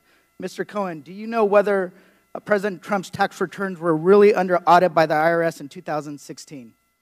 I don't know the answer. I asked for a copy of the audit so that I could use it in terms of my statements to the press, and I was never able to obtain one. Okay. So do you have any inside knowledge about what was in the President's tax returns that he refused to release? I do not. Can you give us any insight into what the real reason is that the President has refused to release his tax returns? Statements that he had said to me was that what he didn't want was to have an entire group of think tanks that are tax experts run through his tax return and start ripping it to pieces, and then he'll end up in an audit and he'll ultimately have taxable consequences, penalties, and so on. So that's an interesting point, that basically he said he didn't want to release his tax returns because he might end up in an audit. So could you presume from that statement that he wasn't under audit? I presume that he's not under audit. And the reason why I bring this up, because I'm also the only Democrat on this committee that also serves on the Committee of Ways and Means. It's the chief tax writing committee in the House of Representatives. And it's the only committee in the House of Representatives that has jurisdiction to request an American's tax returns, and that includes the President of the United States. My constituents need to know whether the President has financial ties that are causing him to protect his own bottom line rather than the best interests of this country. Can he be blackmailed because of his financial and business ventures, including by foreign governments? And I know the opposition is the first thing they're going to ask or say is that he released his financial disclosure forms. But I believe that there's other things we can learn from his taxes. Do you have any idea what we can learn in his tax returns if we actually got our hands on them? No, I've seen them. I just have never gone through them. They're quite long. Quite long. One of the things I also find ironic is the way they're kind of attacking you is to undermine your credibility. Is one of the ways is by saying that you committed bank fraud and tax evasion. And the reason why is a big deal is that it really goes down to a person's character when it comes to taxes. But yet the Republican minority has never asked to see his taxes, right? Something that for 40 years, Democrats and Republicans alike have released their tax returns to prove to the American people that they didn't have financial interests that would be leverageable by a foreign government. But this minority refuses to ask for his tax returns. I also want to kind of go on. I'm noticing a pattern. About the President and those in his inner circle. Special Counsel Robert Mueller's team has indicted or received guilty pleas from 34 people and 3 companies that we know of, the latest being long-term Trump advisor Roger Stone. That group includes 6 former Trump advisors. It appears that the President has a fondness for entrusting those who will, 1, lie for him, 2, break the law for him, 3, cheat the system for him. Essentially, he wants to surround himself with people who are just like him. Would you agree with that statement? From the facts and circumstances, it appears so. Mr. Cohen, the American people have a lot of questions when it comes to this president, to his conduct. When he went to Helsinki and he bowed before Vladimir Putin. And nobody can really understand why he acts the way he acts. And we believe that the way we get those answers is really looking at everybody that surrounds him, who he's been associated with, and his tax returns, because that is the only way that we can get down to the bottom line. Thank you, and I yield back. Mr. Chairman. Mr. Chairman, I have a unanimous consent request. All right, go ahead. I ask unanimous consent that we read into for the record, a tweet from Dr. Darrell Scott, which says, Michael Cohen begged me repeatedly to ask POTUS to give him a job in the administration. He is still lying under oath. I ask unanimous consent. Objection. I have one more from Bob Deedle. getting sick watching these hearings. I know Michael Cohen personally for many years, and he told me several times that he was very angry and upset that he didn't get a post in the White House, and that he, quote, would do what he has to do now to protect his family, close quote. I ask that that be. Mr. Chairman. I thank you.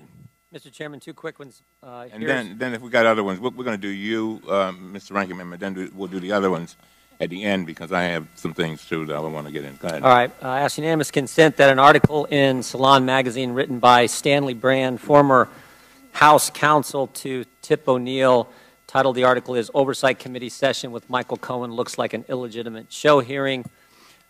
Without objection, so ordered. I ask unanimous consent that a letter that Mr. Meadows and I sent to you, the chairman, requesting that you call Deputy Attorney General Rod Rosenstein to testify at this hearing also be part of the record. Thank you, Mr. Chairman. Mr. Chairman, can I respond? Just 1 second, all right? The article by Mr. Brand. Yep. I just want to deal with this one right away. When we saw that article, Mr. Ranking Member, we knew that it was inaccurate. I mean, just on basics. I mean, the cases that Mr. Brand used are definitely distinguishable for what's going on here. And so we got Irvin B. Nathan, former General Counsel of the House from 2007 to 2010, and she says, in short, the committee has ample jurisdiction and responsibility to hear and consider the upcoming voluntary testimony of Mr. Cohen. That's dated February 25th, 2019, and I want to enter that into record without objection. So ordered. Where are we? Ms. Ocasio-Cortez. Thank you, Mr. Chair. Mr. Cohen, I'd like to quickly pick up on some previous lines of questioning before getting into my own, so I may go a little quickly to get it all in 5 minutes. First, my colleague from Vermont had asked you several questions about AMI, the parent company of the National Enquirer, and in that you mentioned a treasure trove, a quote, treasure trove of documents in David Pecker's office relating to information assembled from all these catch-and-kill operations against people who potentially had damaging information on the president. You also mentioned that the president was very concerned about the whereabouts of these documents and who possessed them. Does that treasure trove of documents still exist? I don't know. I had asked David Pecker for them. So you would say the person who knows the whereabouts of these documents would be David Pecker? David Pecker, Barry Levine, or Dylan Howard. Okay, thank you. Secondly, I want to ask a little bit about your conversation with my colleague from Missouri about asset inflation. To your knowledge, did the president ever provide inflated assets to an insurance company? Yes. Who else knows that the president did this? Alan Weisselberg, Ron Lieberman, and Matthew Calamari. And where would the committee find more information on this? Do you think we need to review his financial statements and his tax returns in order to compare them? Yes, and you'd find it at the Trump org. Thank you very much. The last thing here, the Trump Golf Organization currently has a golf course in my home borough of the Bronx, Trump Links.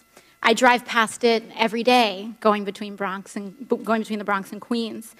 In fact, the Washington Post reported on the Trump Links Bronx course in an article entitled, "Taxpayers Built This New York Golf Course and Trump Reaps the Rewards."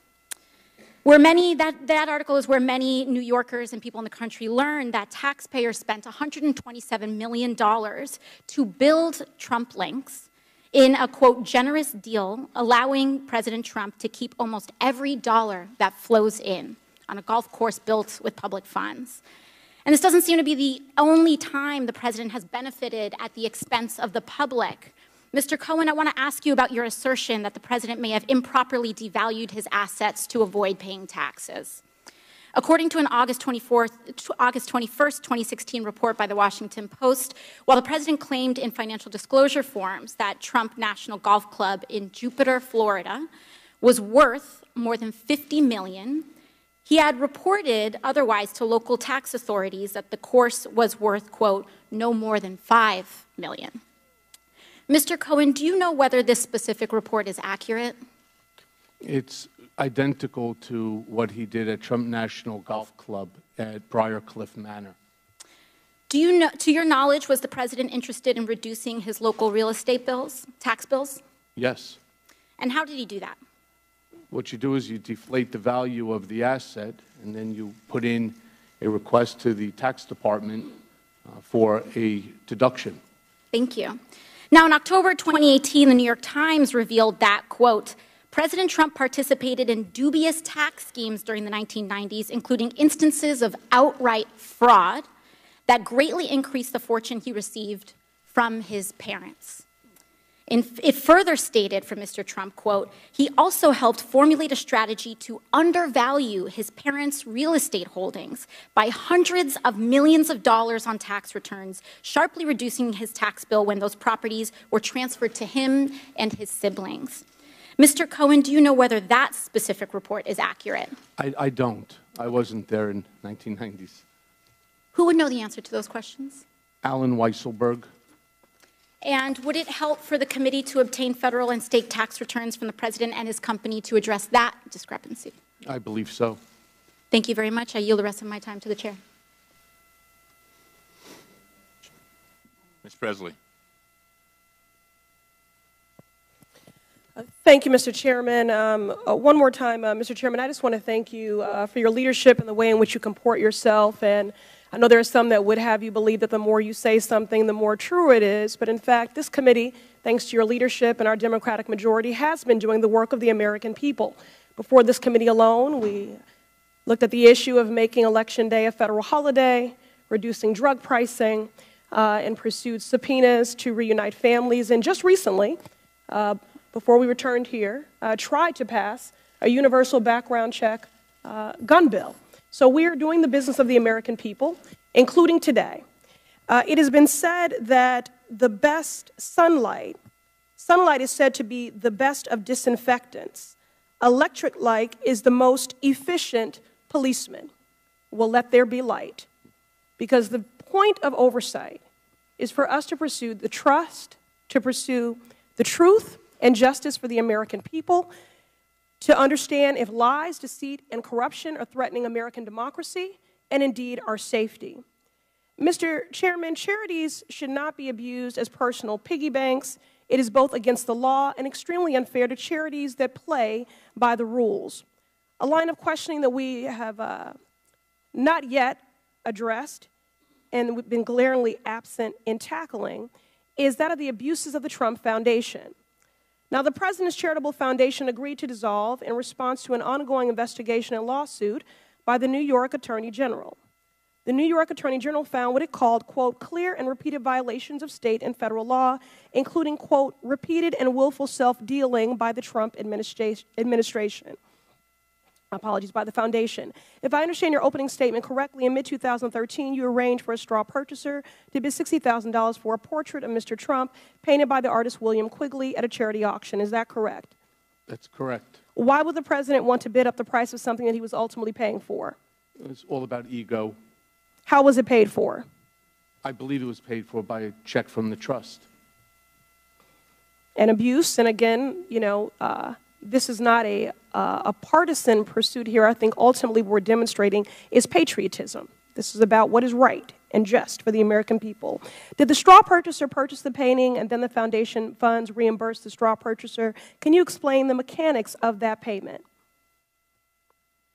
I'm not involved with the foundation. Okay. Did the president know what was happening? Oh, yes. And how did you know he knew what was happening? Because he tasked me to find the straw bidder to ensure that his painting, which was going last in the auction, would go for the highest amount of any of the paintings that have been put on the auction block for the day. And what happened to the painting? I believe it's in one of the clubs. Okay. According to the New York Attorney General in March 2014, Mr. Trump again used the foundation to pay $10,000 for the winning bid on another portrait of Mr. Trump that ended up as decor on one of his golf courses in Miami. Mr. Cohen, are you familiar with that transaction? Yes. Are you aware of any other instances where the Trump Foundation was used to benefit the Trump family? Yes. Could you elaborate? So there was a contract that I ended up creating on Mr. Trump's behalf for, it was a Ukrainian oligarch by the name of Viktor Pinchuk. And it was that Mr. Trump was asked to come and to participate in what was the Ukrainian-American Economic Forum. Unfortunately, he wasn't able to go, but I was able to negotiate 15 minutes by Skype, where they would have a camera very much like a television camera, very much like that one, and they would translate Mr. Trump to the questioner, and then he would respond back. And I negotiated a fee of $150,000 for 15 minutes. I was directed by Mr. Trump to have the contract done in the name of the Donald J. Trump Foundation, as opposed to Donald J. Trump for services rendered. Thank you. Any other abuses of the foundation that you'd like to share? Again, it is against the law, and again, extremely unfair to charities that are playing by the rules. Not at this time, but if I think of one, how. Okay. And then for the balance of my time,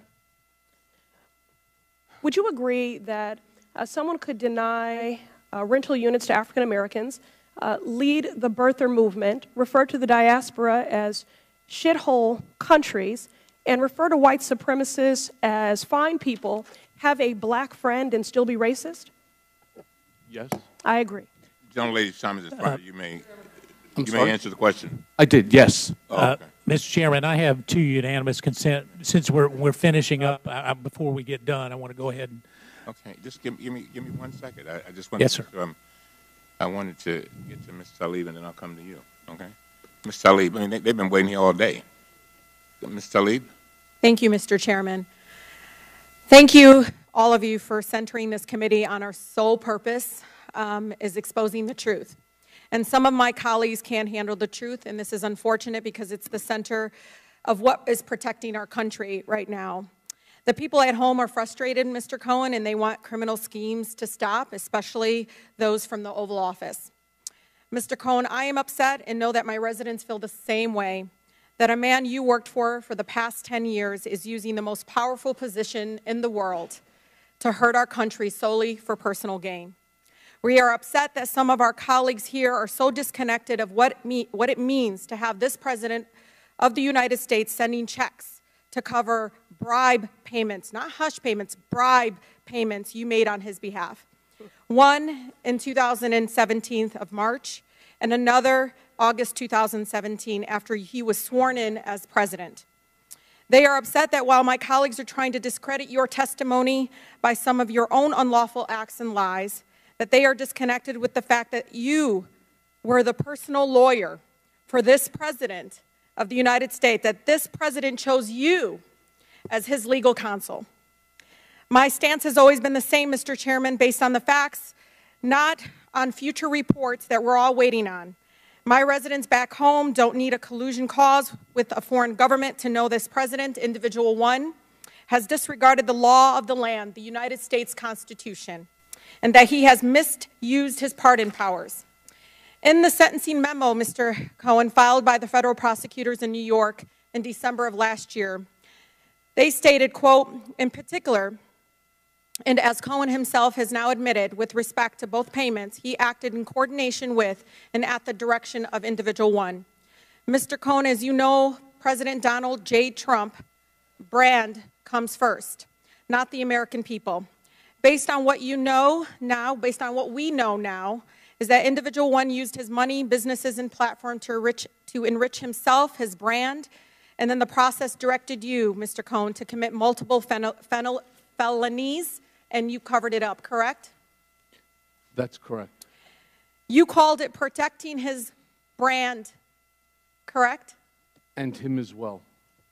Mr. Cohen, with this, do you think the President of the United States is making decisions in the best interest of the American people? No, I don't. Especially those you said that he used horrible words about, like African Americans, Muslim Americans, and immigrants? Yes. Just to make a note, Mr. Chairman, just because someone has a person of color, a black person working for them, does not mean they aren't racist. And it is insensitive that some would even say it's the fact that someone would actually use a prop, a black woman, in this chamber, in this committee. is alone racist in itself. Donald Trump is setting a Mr. precedent. Chairman, I ask that her words Donald be Trump taken is setting down. a precedent. I reclaim my time. Mr. Donald Chairman, Trump is setting a precedent Mr. that Chairman, the highest office can be attained Mr. Chairman, the through rules illegal are clear. activity, cover up and hold on to business assets to break campaign finance laws and constitutional clauses. What we have here, Mr. Chairman, is criminal conduct in the pursuit of the highest public office by Mr. Cohen and Individual 1. I hope that the gravity of this situation hits everyone in this body and in Congress and across this country.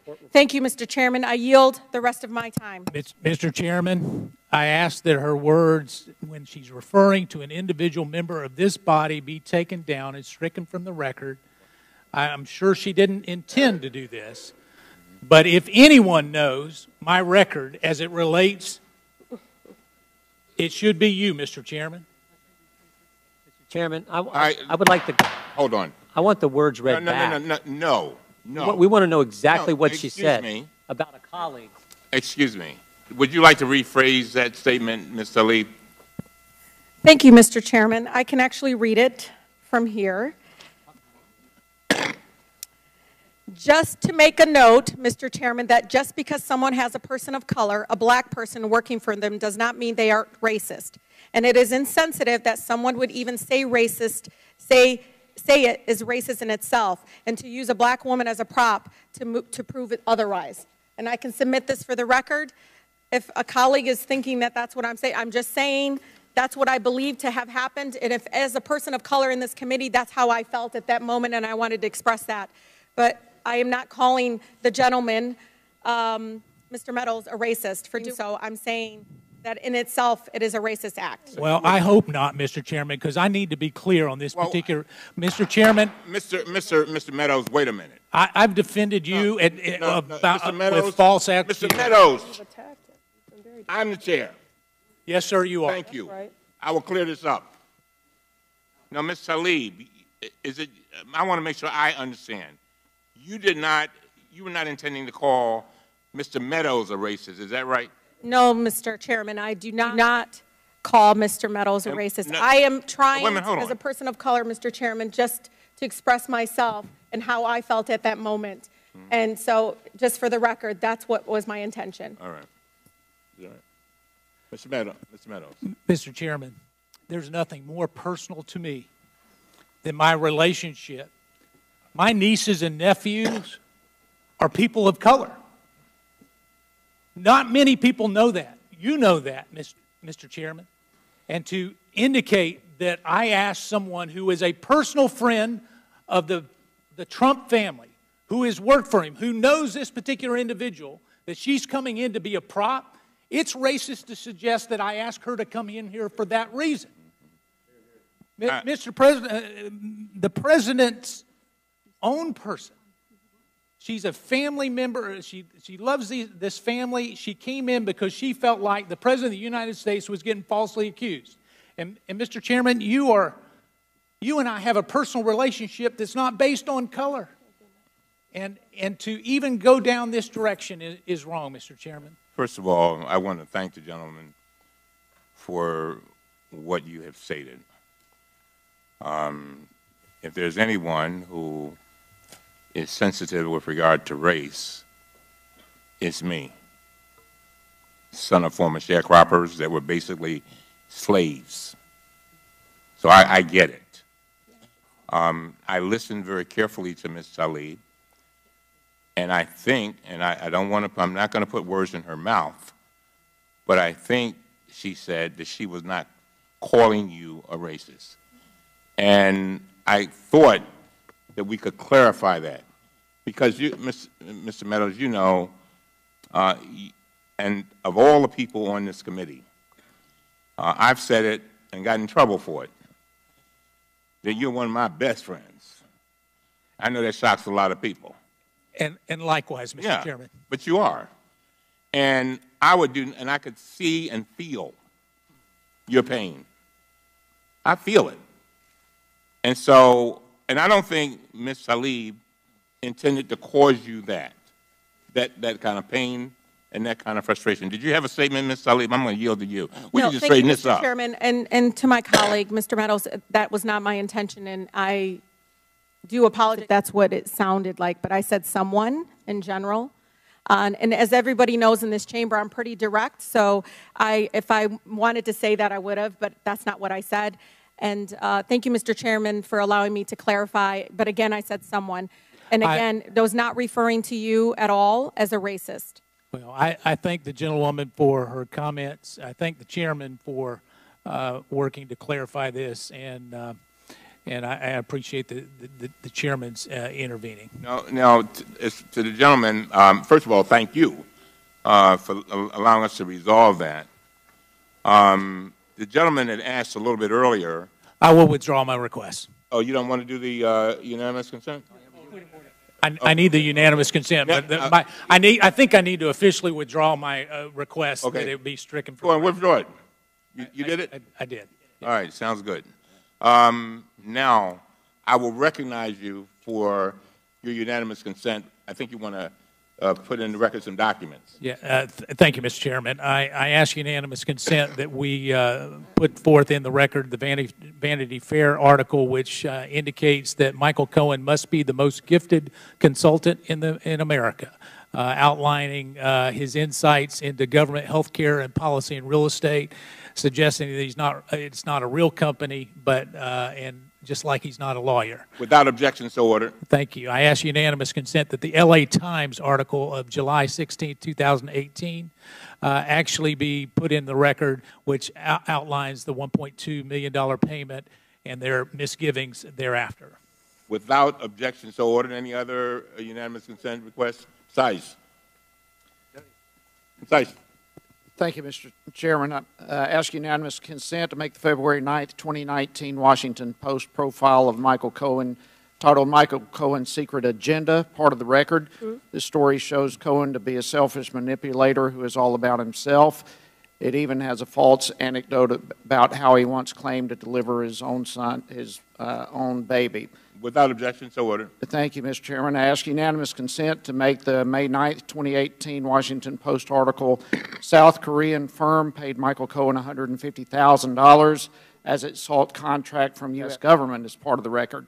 The article reported Korea Aerospace Industries paid a shell company run by Cohen. Without objection, so ordered. Thank you, Mr. Chairman. I ask unanimous consent to make Michael Cohen's sentencing statement to the Southern District of New York part of the record. The statement establishes that Michael Cohen continues to falsely blame his crimes on blind loyalty to the President, but only Cohen is to blame for his many false statements to financial institutions and the IRS. Without objection, so ordered. I ask unanimous consent to make the August 20th, 2018 CNN article, Fed scrutinizing Michael Cohen's former accountant and bank loans, part of the record. Cohen's accountant was subpoenaed to appear before a grand jury and required a lawyer. In his sentencing memo, prosecutors said Cohen attempted to blame his tax evasion on his accountant. Without objection, so ordered. Two more, real quickly. Sure. Ask unanimous consent to make the February 26, 2019 order filed by the Appellate Division of the State of New York regarding disciplinary proceedings against Michael Cohen part of the record. This order, which proactively applies starting February 28th, establishes Cohen committed a serious crime and ceased being an attorney when he was convicted of lying to Congress. Without objection, so ordered. And finally, Mr. Chairman, I ask unanimous consent to make the July 26, 2018 Washington Post article, Michael Cohen secretly recorded Trump. Does that make him a bad lawyer? Part of the record. The article describes potential ethical violations of a lawyer, Cohen, recording his client, Trump, without the client's knowledge. Without objection, so ordered. Mr. Norman. Thank you. Thank you, Mr. Chairman. I ask unanimous consent to make the January 18, 2019 Huffington Post article, 11 tweets from the fake fan account, Stud, Michael Cohen paid to fawn over him, part of the record. The account is described as a place for women who love and support Michael Cohen. Strong pit bull, sex symbol, no nonsense, business oriented, and ready to make it. Without objection, so ordered. Mr. Roy. Thank you, Mr. Chairman. I would ask unanimous consent to make the April 20th, 2018 article in Mother Jones titled Michael Cohen Says He's Never Been to Prague. He Told Me a Different Story, part of the record. Without objections to order. Thank you, sir. Very well. Scott and I have some concluding remarks. But before I do that, do you have anything you'd like to say? Yes, Mr. Chairman, I would. I have some closing remarks I would like to say myself. Is this an appropriate time? You can do it now. Thank you. So first I want to thank you, Chairman, because I appreciate the opportunity to share some final thoughts. I have acknowledged I have made my own mistakes, and I have owned up to them publicly and under oath. But silence and complicity in the face of the daily destruction of our basic norms and civility to one another will not be one of them. I did things and I acted improperly, at times at Mr. Trump's behest. I blindly followed his demands. My loyalty to Mr. Trump has cost me everything: my family's happiness, friendships, my law license, my company, my livelihood, my honor, my reputation, and soon my freedom. And I will not sit back, say nothing, and allow him to do the same to the country.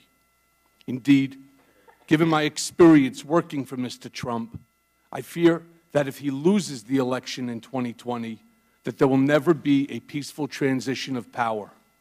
And this is why I agreed to appear before you today. In closing, I'd like to say directly to the President, we honor our veterans even in the rain. You tell the truth even when it doesn't aggrandize you. You respect the law and our incredible law enforcement agents. You don't villainize them. You don't disparage generals, Gold Star families, prisoners of war, and other heroes who had the courage to fight for this country. You don't attack the media and those who question what you don't like or what you don't want them to say. And you take responsibility for your own dirty deeds. You don't use your power of your bully pulpit to destroy the credibility of those who speak out against you. You don't separate families from one another or demonize those looking to America for a better life. You don't vilify people based on the God they pray to, and you don't cuddle up to our adversaries at the expense of our allies. And finally, you don't shut down the government before Christmas and New Year's just to simply appease your base.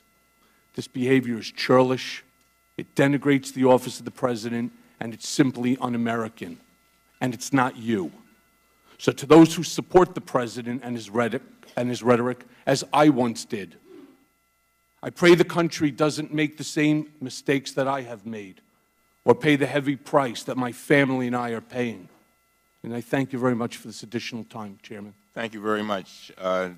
The ranking member has a closing statement. Thank you, Mr. Chairman.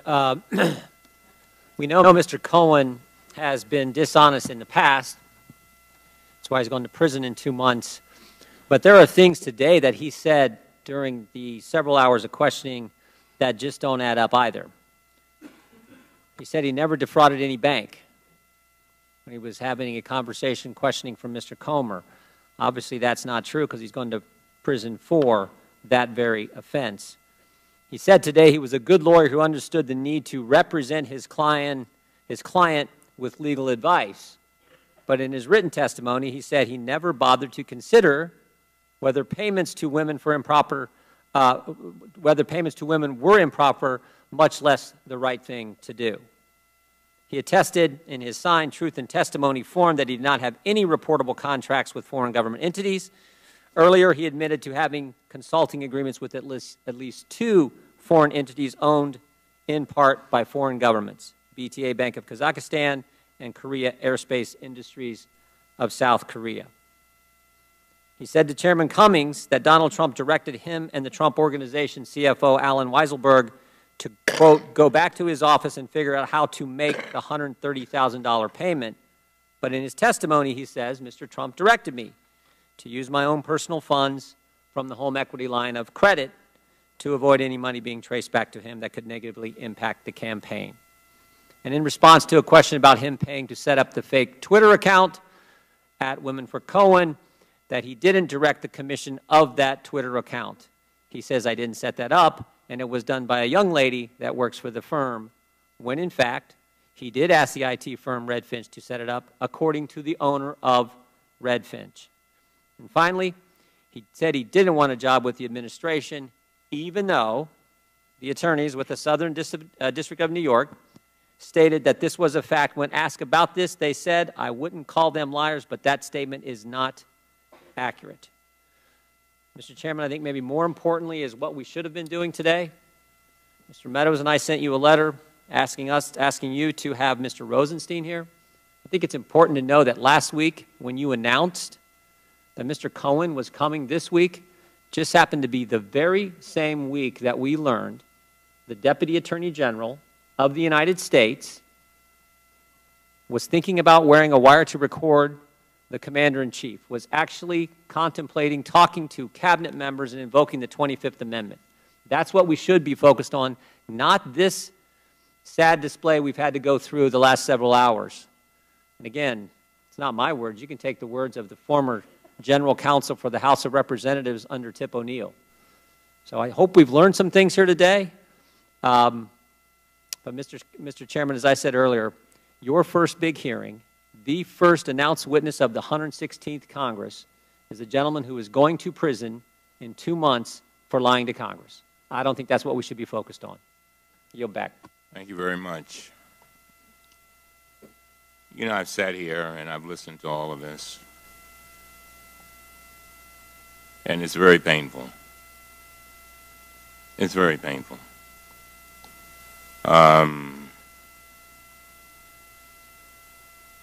You made a lot of mistakes, Mr. Cohen, and you've admitted that.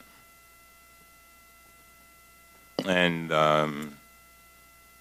you know, one of the saddest parts of this whole thing is that some very innocent people are hurting too. And you acknowledge that. And that's your family. And so you come here today and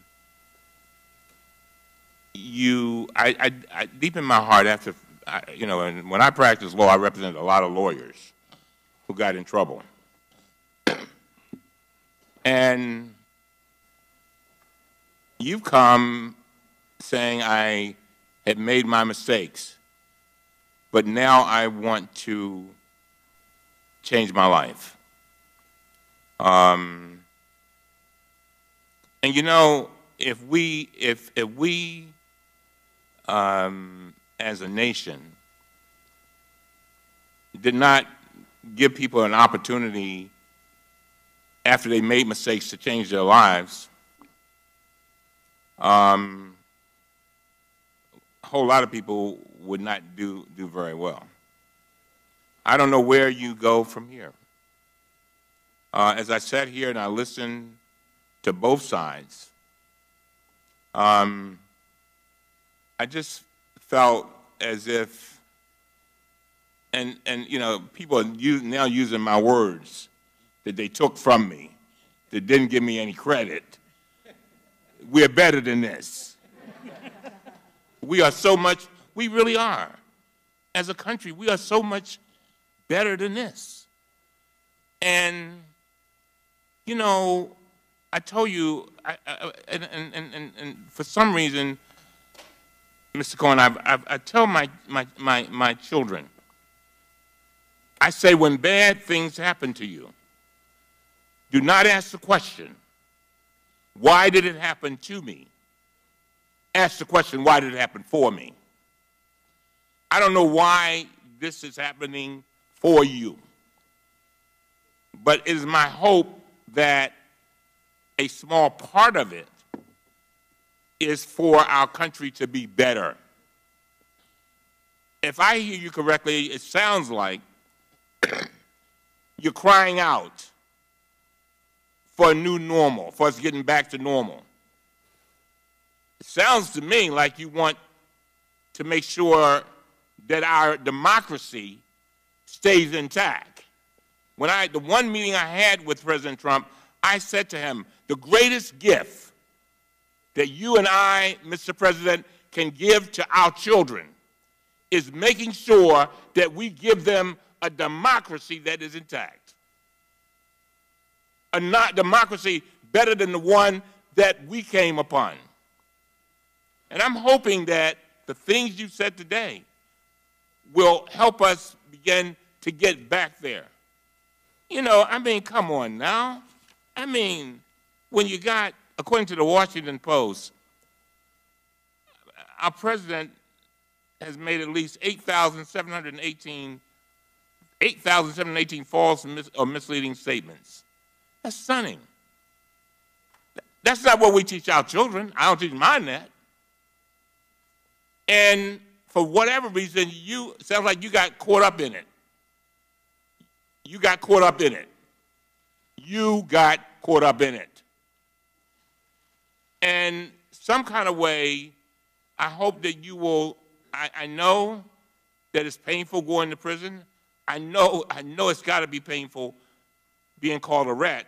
And let me explain. A lot of people don't know the significance of that, but I live in the inner city of Baltimore. All right? And when you call somebody a rat, that's one of the worst things you can call them, because when they go to prison, that means a snitch. I'm just saying. And so the president called you a rat. We're better than that. We really are. And I'm hoping that all of us can get back to this democracy that we want and that we should be passing on to our children so that they can do better than what we did. And so you wonder whether people believe you. I don't know. I don't know whether they believe you.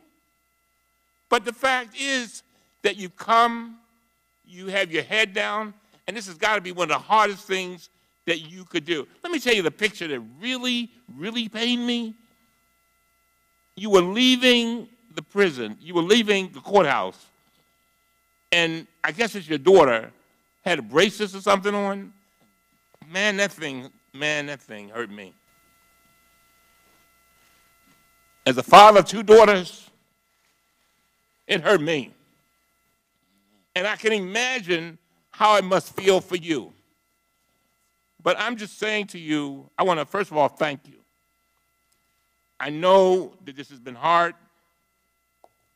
I know that you face a lot.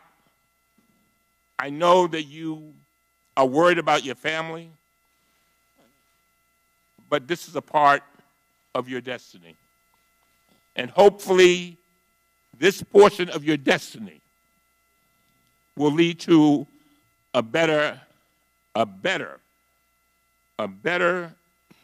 Michael Cohen, a better Donald Trump, a better United States of America, and a better world. And I mean that from the depths of my heart. When we're dancing with the angels, the question will be asked, in 2019, what did we do to make sure we kept our democracy intact? Did we stand on the sidelines and say nothing? Did we play games? And I'm tired of these statements saying, people come in here and say, oh, this is the first hearing. It is not the first hearing. The first hearing was with regard to prescription drugs. Remember, a little girl, a lady sat there, Miss Wortham, her daughter died because she could not get $333 a month in insulin. That was our first hearing. Second hearing, H.R. 1, voting rights, corruption in government. Come on now.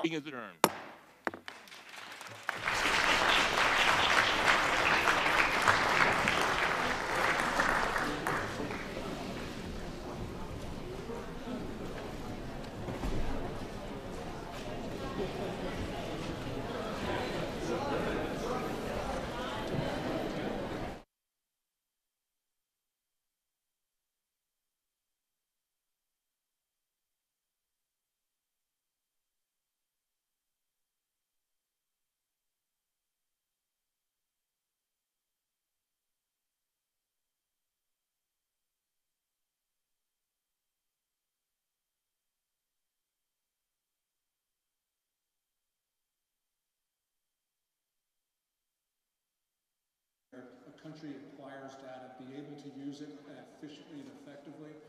And you know, there are other technologies that are important, of course, but when you talk about 5G and you talk about AI, you've got to understand the combination of that is going to really give a country an enormous lead, such as we've had the lead because we've had 4G in Qualcomm.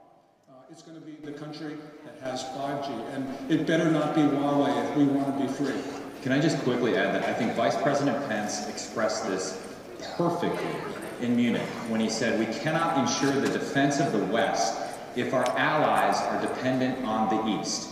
And that is precisely what's playing out. So the U.S. has effectively blocked Huawei, but many other countries have not. I mean, even Canada, which is currently being subject to a really despicable bullying campaign by China, including the summary arrest of some of its citizens, has not. I mean, they're entertaining the possibility of allowing Huawei to install equipment in Canada, and other countries are too. So who's winning now, and why? What is the pitch that Huawei is making that is appealing to countries that you would think would otherwise know better? Anyone can answer this.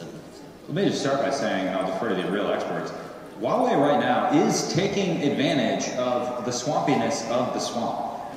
Huawei is offering all expense-paid trips to China for American journalists, for all sorts of people that live here in the swamp. And let me just venture again, to China for American journalists, for all sorts.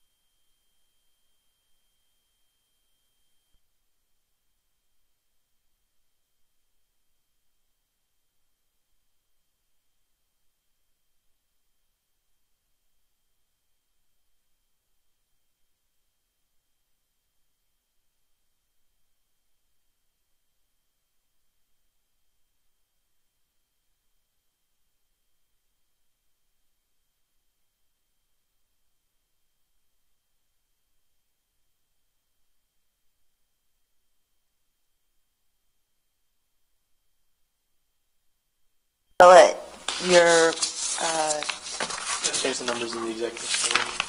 But won't it also change your, or would it be immaterial, your TPA and self-insured HMO refund? Okay. So nothing in the revenues will change? No, it'll just be expenses. Okay. Expenses will change in the ending cash. Okay. When you update this and circulate it before, you also take a look in Exhibit 5 and continuing through Exhibit, I guess it's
Hey, good morning. Welcome to the Revenue Estimating Conference. We're meeting today to update the highway safety licenses and fees forecast. But before we get started, let's go around and introduce ourselves. Don Langston, House of Representatives. Garcia Opala, Governor's Office. Alexandra Latore, Governor's Office. East Callaway, Highway Safety. Jesse Atkinson, EDR. Dan Cashin, Florida Department of Transportation. Stephen Gross, Florida Senate. Jose Diaz-Arguelles, Florida Senate. And I'm Amy Baker with EDR. So we normally start with kind of an update on what's happened since the last conference. And then this time we're running in parallel a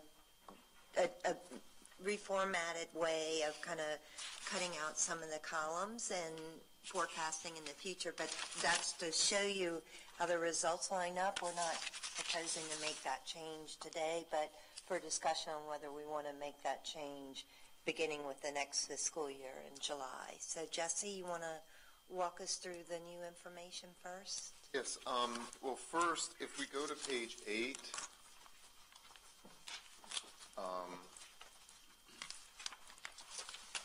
just one other quick package update. This page shows the revenue by variable growth rates. Last conference, it was requested that we add the historical amounts to this table. So previously the table would have started with 18-19. We did go ahead and add in the 4 years of history as was requested. Assuming everyone's okay with that, if we look at both the previous page, which is page 7, I've also provided a bigger version for it to be easier on everyone's eyes, if that's better. Oh, yeah. In addition to that, there's a handout. If you don't have one, let me know, and we can get one over to you. I don't know if it would be easier to talk about this now or later. Well, okay, we've already started. Last time we were asked to look at this package and work on, as analysts, whether or not there were any categories that can fall out based upon what else is selected in the conference. So we as analysts identified the surcharges category and the MVL ancillary fees category as a potential for a revenue fallout based upon what is selected via base tag, which is essentially what each analyst does independently. So it would be easier if we start with the surcharges category, which is the third box. If you look at that category, the fallout column, that is what the input sheet calculates based upon what each analyst forecasted for base tag, whereas the non-fallout column is what each analyst forecasted independently on their own. And as you see in the last box, the difference is relatively minimal. I will say that I thought we were going ahead and doing the fallout, so the package proper has the fallout calculations. So if we don't want to go forward with that today, when we get there, we'll want to go back to this sheet and look at the non-fallout column. But, oh, sorry, I thought you had a question. Well, I'm not sure I'm following what we're doing. Yeah, we normally don't make a change like this, in the conference. We usually discuss it either prior to the conference, or we almost always don't make a big change until the summer. Okay. And the reason is because people are comparing what we knew in the summer that we had in the 3-year plan to the governor's recs to this. And so when you change things a little bit, it makes it harder. Okay. So, I mean, we would want to talk about, for example, if it's if the surcharges are a fallout, there's no reason to even show them except as a calculation column at the end, right? There's no reason to have a separate column for it because we wouldn't have any decision to make. It's just a fallout. So like where we, for the clerks, we bring in the pieces from everybody's individual forecast and just combine it across all those categories. We'd do the same thing here. So we'd have to move things around if we decided to go with a fallout. Yeah. Okay. I mean, these different, more specific to Jose's point, these differences are so trivial. I mean, they really are, that I would say for today's purposes, we adopt what we adopt, and you just make an adjustment to get it there. Because otherwise, we're going to have to like go, oh, I really meant 45.9 instead of 46. And I think those differences are so tight, you know, they're so small, that it wouldn't make a difference to our forecast. So we can just work with what's on the page here? I think that's the easiest thing to do. Okay, so that means that whatever we select in base tag, we are going to have the surcharges fall out or not? No. Okay. Today, okay, we'll just adopt what's, okay, makes sense. All right, do we want to talk further about MVL fees and the OPT issue while we're at it, or, okay. When we looked at OPT, or when we looked at MVL ancillary fees,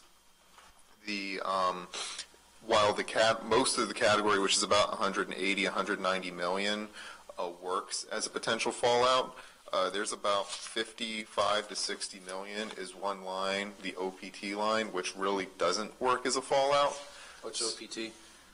That's part of the IRP program. So, yeah, and then you're going to say, what's IRP? Well, I know what IRP is. Yes, and so I always, Pace can help me out if he remembers. I always forget which one, but there's one line that's IRP and one line is OPT. The IRP line is in the other vehicles category. The OPT line is in the MVL ancillary fees category. One is the domestic, one is the foreign, meaning one line represents Florida truckers paying into the program. The other line represents out-of-state truckers paying into the program via the clearinghouse, and I never remember. I've looked it up. I've been told multiple times. OPT is the foreign. Okay, so this... And OPT stands for? Other people's taxes.